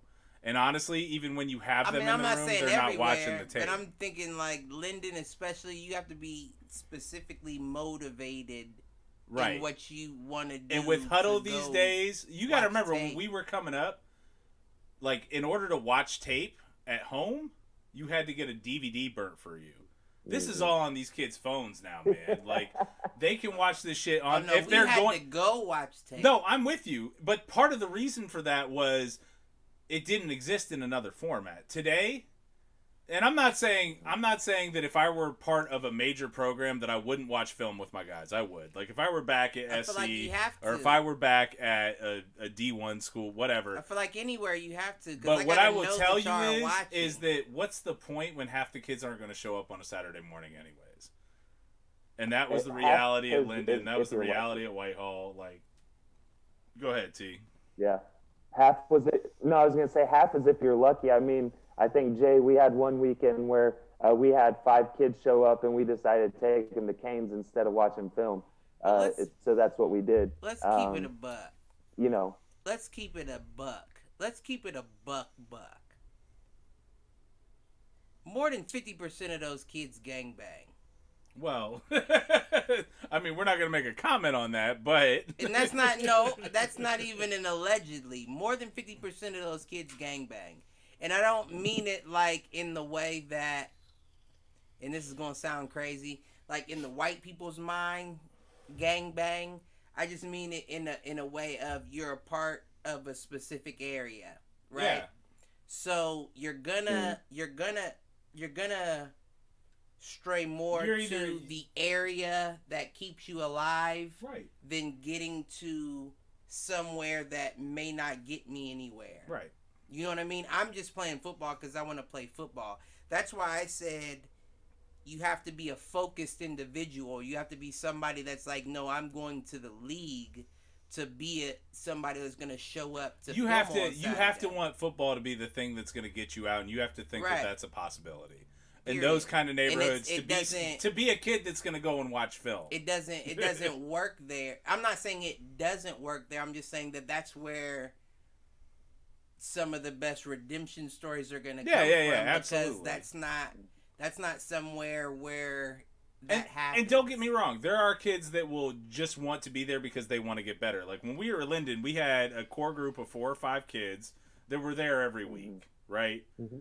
Yeah. Mm-hmm. And trust me, none of those kids were making the league. And I wasn't talking bad down on any of the kids that gang bang. I've been there. I've been neighborhood linked, and and that's part of the reason why, like when I talk about some of the kids that I coach, I view what they're doing now as an opportunity to get out, because some of them do live that life. Not all of them, but some of them do. Yeah. And honestly, I've got some good ones that could use football to get out if that's what they want. Now, I don't always know that that's what they want, but that's what your job is as a coach. Right. It's to put them in a position to be successful. To circle it back around, do you have that in you? Right. Do you have that in you another year? You know what I mean? Yeah, and I mean, like... And to think of it from that perspective and I'm not saying that you don't think of it beyond football, because I know you do. Yeah. I know you personally. I know you do. But to think of it from a perspective, especially at Whitehall, because there are some scragglers that aren't from that area that are like, yeah, this little nigga needs some guidance. Yeah. If you don't have that in you... Well, again... But then the next question is, does a 50% Reggie equal 100% next Joe that comes in? And I will tell you... And I don't know that it does. I will tell you that... What's her name, Jason? What? What's her name? You know who I'm talking about? Our yeah. There's a story there. To your Jason, point, you obviously can't... 50% Reggie is certainly better than what we had to experience again at Linden. There was some I'll just sum it up quick. There were some contract disputes. We ended up having to be assigned a coach for the last 2 weeks of the season, and she got a full year stipend because she argued that they didn't let her interview or something to that effect. And the lady knew jack shit about football. She didn't know. The first thing there is to know she's one that just applied for as many coaching jobs as possible to get the stipend. Slow clap that lady. Well, and I will tell you that bowling. She was the bowling coach. I almost disrespected her. Bowling. She did that too. She was the bowling coach. And she probably filed the same letter. Slow clap that bitch. The thing that I want to say is that in order to get out of a place like Linden or Whitehall, you don't even have to be going to the league. No. Really try to value and place an importance on, hey guys, show up. Try hard. Be a teammate. Because if you do that for 4 years, okay, you might not go to Ohio State. You might not go to Ohio University. You might end up, you probably might not even be good enough to go to Ohio Dominican. You're not a D1, D2 kid. There are so many D3 programs that it will essentially be free for you to go to, combined with financial aid and what they can work out for you. Beyond that, my brethren. Go to Ohio Northern, if you want to go to some other capital university, it's possible, and you can get out what I try to instill in my kids these days is, don't be a no call, no show. Period. Don't be that person. Don't be like, because guess what? If you are never once in your life a no call, no show, you will be more successful than other people. And if you are more successful than other people, you will survive. That's what it comes down to at the end of the day. Mm-hmm. Absolutely. Listen, if fuck just football. If any sport that I've ever participated in taught me anything, it was exactly what you said, Jason. Just be there. Just show up. Showing up is 99% of even if you don't plan to play, showing up gets you somewhere. It does. Mm-hmm. And if it doesn't get you anywhere on the field, what it does get you is down the line when you're an adult, you're used to showing the fuck up. Yeah.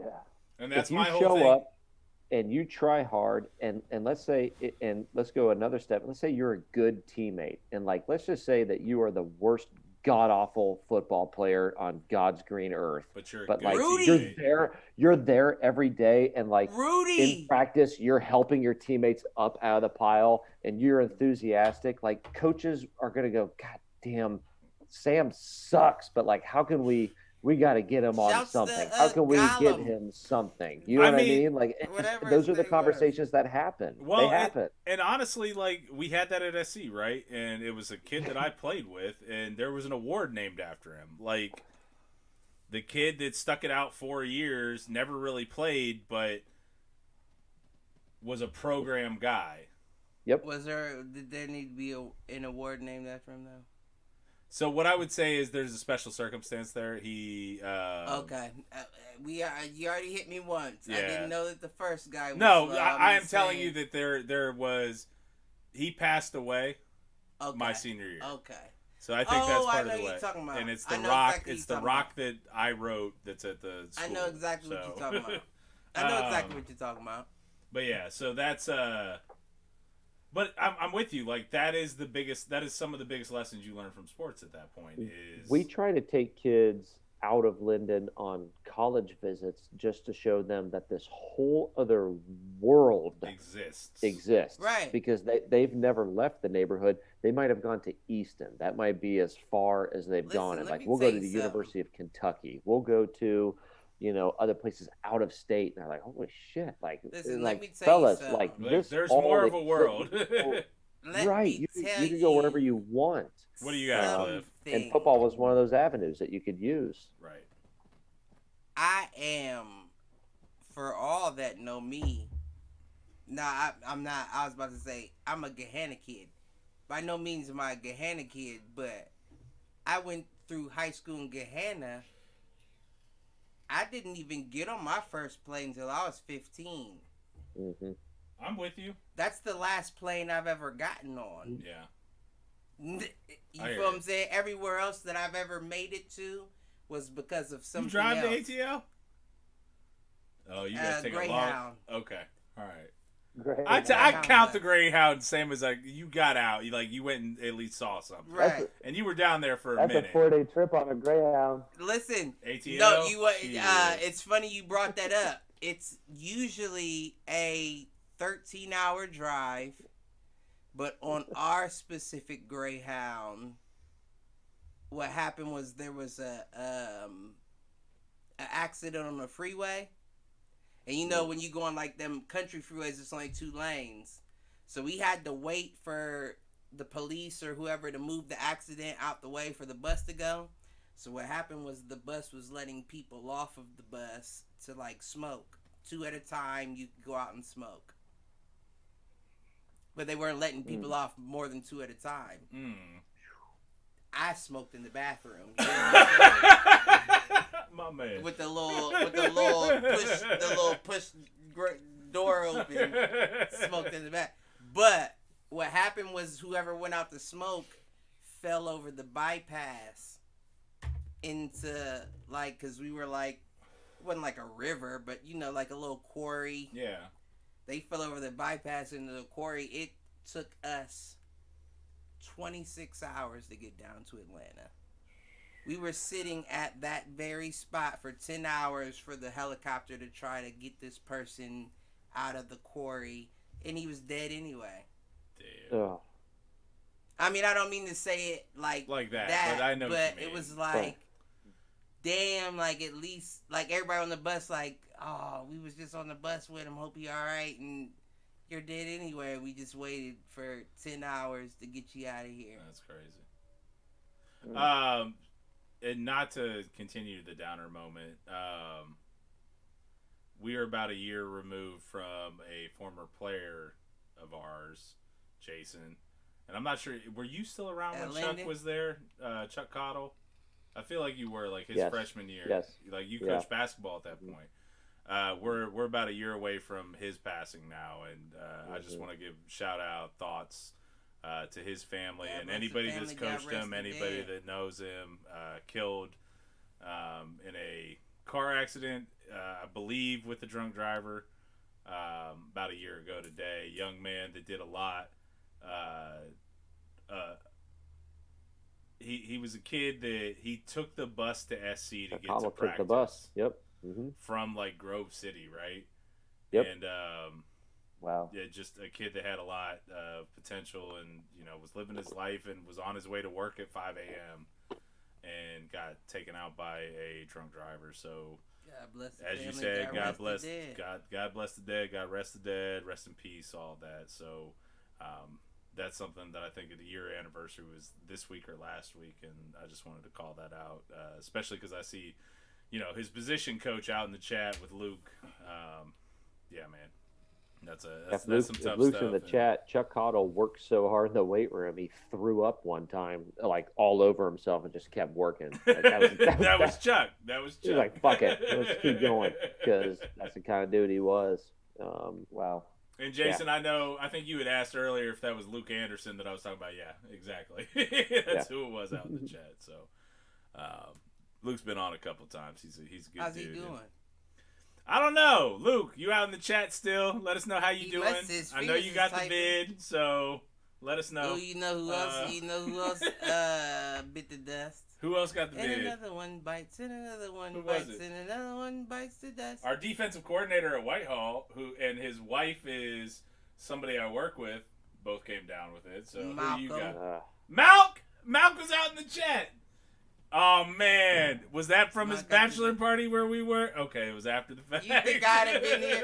I'd at least been like, bro, I gotta stay home. Nah. I figured we were 2.5 weeks past that by now. Yeah, no, I wouldn't have did that. I wouldn't have did that. I'm ignorant. I wouldn't have did that. You wouldn't do that. No, I know. Ohio hit 8,000 cases today. I just looked it up. And I mean, that is legit. That is like 3,000 more than we had when we shut down. We all gonna March, get it. Right? I don't know why everybody worried. We all gonna get it. Everybody that survives this world's gonna get it. Luke chiming in. He's good. He's on day 9 or 10. He's glad to feeling hear it, better. bro. So. Good shit. Glad to hear it. All right, gentlemen. Well, we are coming up on time here in the next 8-10 minutes. Any bets we want to throw out to close out the season? Ooh, it's a fight coming No on bets. tomorrow. Uh-oh. One thing I wanted to throw at Jason, and you guys might not know this either. Cliff, I'm gonna bet that you didn't know this because you didn't coach at Linden, but Ulysses says Grant, he was a drunk. He was a drunk. You guys didn't know Wait, that. what happened? Why would his men listen to him? He was drunk. Yeah. Who was? Why would anyone listen to a drunk? That's all I wanted to say. I'm out. Peace. Y'all have a good night. It was fun. I'll come back. I'll see y'all shortly. All right, sounds good, T. Be safe. Hey, do we know is Amon still playing at Ohio Dominican? I went and saw him play the first year, or saw him there. I don't know. I don't know this year. I know as late. I mean, as they last didn't year. play this year, I assume. So. Right. But I was curious if he was still on the team, still trying to do that. But I hope so. Me too. He was a good kid. Yep. He's Very one good that I'd kid. like to see make it. They all grow up. We'll see what happens. I mean, you're not wrong. I'm just playing. Jason, you got anything before we let you loose? Oh man, I'm just happy to be here. Thanks for the invite. We are glad to have you, sir. I'm glad you would. I know we had to convince you to come on, so. Dude, I'm so old. Look at these bags under my eyes. Man, I go to bed at like 9 o'clock. You look like the prettiest ESPN pundit. Stop it. Oh, thanks. You got How's family, Reg? How's everybody doing? Everybody's good, man. Obviously, you're a teacher. You understand how fucked this year is. So, God bless you. Thank you. You're still at CCS, right? Yep. Yep. So Are you guys are you still virtual, or did you guys go hybrid? So you stayed virtual. All virtual. I bet that's rough. It so especially we are with that all, audience. I tell you what, it's about when you are in person, the same number, my unscientific study, about the same number of kids that were like super engaged are engaged. Okay, right. That's good. You have a handful of kids that are more engaged because they're not really concerned about what their peers think of them, and they're able to like get stuff done. That's interesting. And then you do have a handful of kids that have like, they're like fuck it through the cracks, but it's like it's just really not that hard as an experienced educator to figure out who those kids are, and like when they do turn something in and you see like, oh my god, like this kid's got it going on, and then they fall off the face of the earth for a couple weeks and they're like, hey, my internet was out.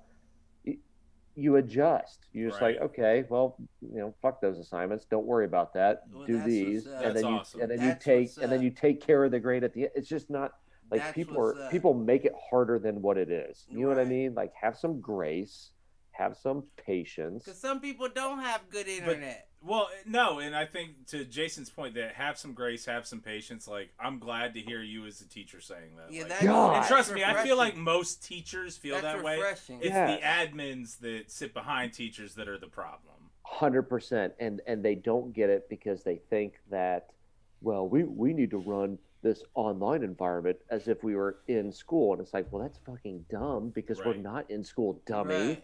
So why would you do it the exact same? Like, trust the teachers. We're going to put the stuff out there. We're going to try our best and like make valued judgments about, especially that handful of kids that do fall through the cracks. Like, we'll adjust and be like, hey man, what happened? Oh, okay, that sounds reasonable. Why don't you try these few things and then we'll be okay.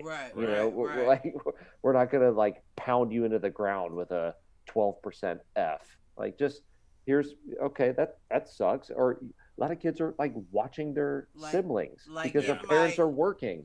So like, hey, go sit on this Zoom call class. It's just unrealistic. So, and to your point, Reggie, no, it is almost uniformly. It is a 100%. Some teachers are pulling their hair out, but it's almost uniformly administrators and like superintendents and like those really high level people that don't get it. That don't get it. It sounds like every job. No, I feel you on that. And shout out to you, Jason, because I've seen the life that teachers are living right now. And obviously I've got a bunch of teachers in my family, whether it's Sam, who's been on the show with us, whether it's her sister Tracy, whether it's obviously my wife. Like, I've got a lot of teachers in the family, and I understand kind of what that life is like right now, and I know it's not easy. And I know you guys have all done a great job of kind of pivoting on a dime since COVID became a thing, and you've had to rewrite your own job descriptions pretty much, oftentimes without help from the top. So I got a lot of love for you, a lot of respect there. Appreciate that. The other thing that I wanted to jump into just real quick, Cliff, it sounded like you wanted to talk about a fight that's coming up, and I know Jason's usually our fight sports guy, so what you got? the Terrence Crawford Kell Brook fight is tomorrow. Now, you familiar on that one, Jason? No. not my wheelhouse. That's boxing. That's not MMA. Boxing. Yeah, that's not. I was hoping you'd go McGregor Pacquiao rumors. No. I will buy that if that happens. You said you will buy that. What are your Pacquiao would win. He's a boxer. McGregor's fought one fight. Well, see, I agree wholeheartedly, but my only dispute is that I think Pacquiao will real life fuck McGregor up. Yes. Not because Mayweather couldn't, but because Mayweather is the best marketing genius in fight sports. Right. So he knew he had to let him show something. Because he wanted to do it again. Right. Make it look realistic. Exactly. Yeah. Pacquiao's not going to do that. No, Pacquiao's going to say, Pacquiao's going to put him down in 4-5 rounds. I'm thinking 4 rounds, he puts him out. I agree with you on Mayweather, and I know I just said boxing's not my thing, but isn't that Mayweather's style though too? To also right. I agree. He let Conor hang around a little bit, but that's also kind of what he does, right? Like Mayweather has fragile hands. His hands and then tire him out. Strong, so he doesn't go for the knockout ever. Right. He'll get a TKO off of like just hitting you too much, but he's not gonna knock you out because his hands are like fragile.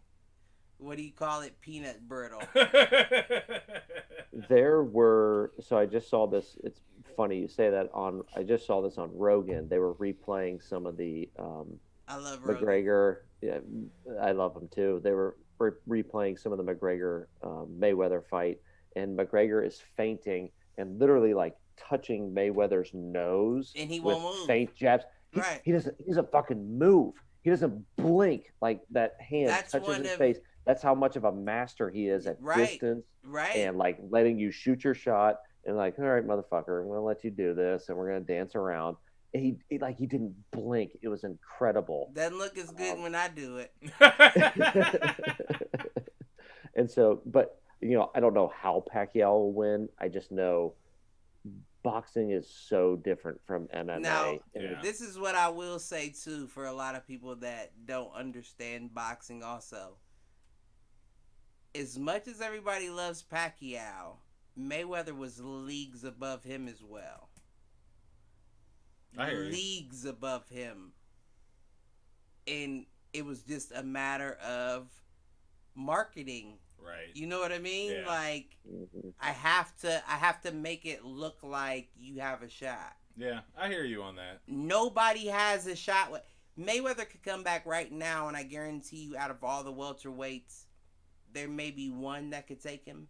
Maybe. And he wouldn't take at that fight. 41, at 41, he's beaten all the welterweights I can think of. Yeah. I hear you. Pacquiao's not doing that. No. He did it with Keith Thurman, though. He did do that. Mm. But this fight tomorrow, the Terrence Crawford-Kell Brook, Terrence Crawford's pound for pound number 1. Okay. So this is a good fight, and what I will say for the gambling man, or at least a gambling man that has money and isn't scared to lose it. Listening. I'm scared to lose it, but I'm listening. Listen, I would put money on Kell Brook. Okay. And I'm gonna tell you why, real quick, before we end. The only reason people are ruling Kell Brook out is because they say his face is broken, and it is. He had 2 broken orbital bones. Oh shit. But the only reason why he had them was because he moved up 2 weight classes to fight Triple G, the dude that Canelo fought. And he was only a 135er. No, he was a 140 pounder, and he moved up to 160, I think. Okay. He was a 140. Still though, that's a big percentage when you're looking at like. My whole thing is he didn't get knocked out. Yeah. He just broke his eye and they threw in the towel. Gotcha. Then he fought Errol Spence at 147. He did the same thing to the other eye, but it was in the 12th round. Okay. Terrence Crawford doesn't have the power that either one of them have, and neither one of them knocked him out. You know what I mean? I hear what you're saying. He's not going to get knocked out. If he loses the fight, his corner is going to throw in the towel. It's going to be a towel. He's not going to quit. He's not going to be the one quitting. But he's the naturally bigger fighter. He has, in my opinion, I can't even say he'd have more power, but I think the fight is a lot more even than people think. And if he wins, he's already like a 6-1 underdog. Gotcha. So if he wins, you're making so much money. I'm looking at plus 900, right? Crawford versus Brook. That's what is that what they said? Plus 900. Plus 900. That's what I'm saying. You're gonna make so much money if he gets this upset. I'm not saying he's going to. I'm just saying it's a lot better of a chance than people are giving him. Jason's entertaining the idea, I can tell. Long-term, one-unit play. Even if you put 20 on it, you feel what I'm saying? Right, that's not a bad, yeah.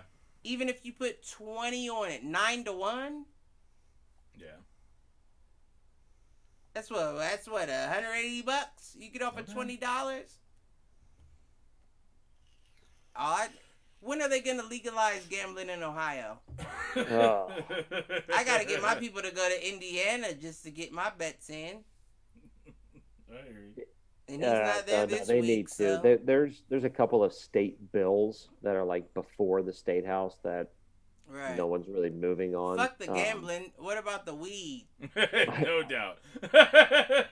I agree with that too. My big concern with both, honestly, is that when they do make it legal, it will be only legal for a few companies. And so you'll get these like William Hill controlling basically all the gambling. Yep. And you won't be able to shop, and same with the weed. You'll get like the big companies that'll come in. And that's why the bill got shot down 2 years ago, though, was that they wanted to make it an oligarchy, and people were like, nah, fuck that. Right. Mm-hmm. So.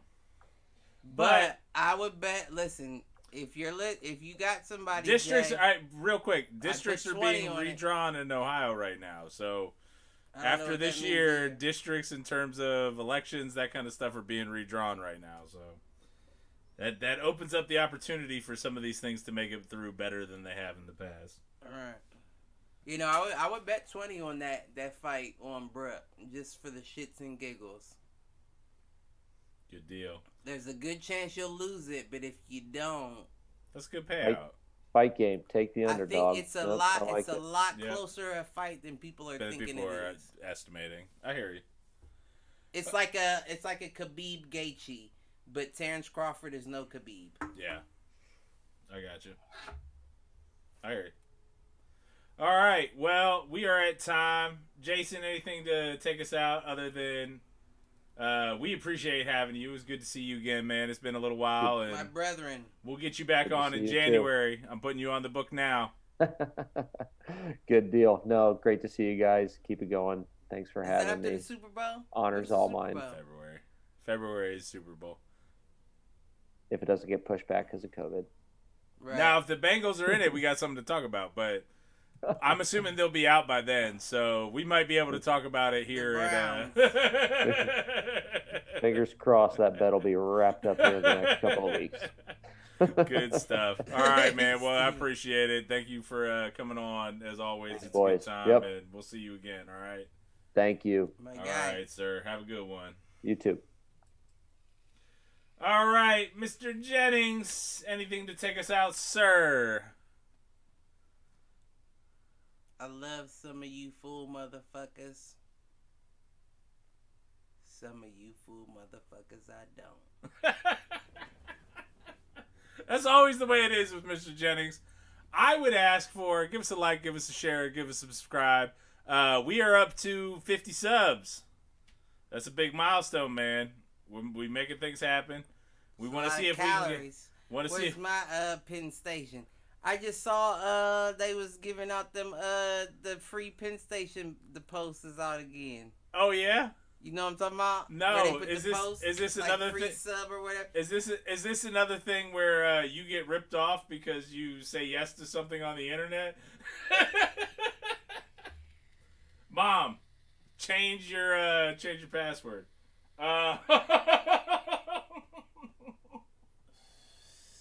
I'm sorry. Is that too soon? Is that too soon? My bad, man. This motherfucker's trying to come up. But do me a favor, like, subscribe, share, all that good stuff. If you really like us, head over to foolproof.live, give us a donation. We starting to make moves on the podcast. I might need one. I'm willing to gamble with my identity before I gamble with money any day. Outside of that, do us a favor. If you watch the show and you're like a YouTube fan, do us a favor. Subscribe to us on podcast. Podcast is actually where we're able to monetize things a little bit better from per subscription basis, per download basis. So that's really where we can make a little bit of money. We've got a couple of shirts left, so if you're interested in that, we'll give Can't preference to anybody that donates at foolproof.live and gives us a $10 donation or more. And I'll pay shipping to get it out to you, but start to help us out there. Other than that, $13 donation. Cliff says $13 donation. We've got an XL, a 3XL, and I think a 2XL. So hit us up. Go half on that shipping. And if you feel comfortable, invest in the next batch of shirts. No doubt. Make it an exclusive. With all of that, as always, I am at the Geeky Coach, Michael Reggie, my main man, Clifford Jordan Jennings. I would say don't follow too close, but I don't follow it close either. Anybody that's still out there and wants to hop on a live Zoom here at the end, I'll put it up. As always, it's my cell phone number, lowercase fools. Hit us up if you don't have it. Take it easy, y'all. Peace out.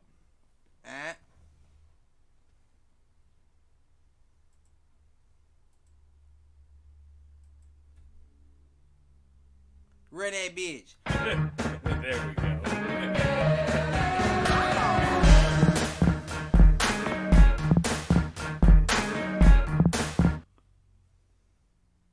Perfeccione.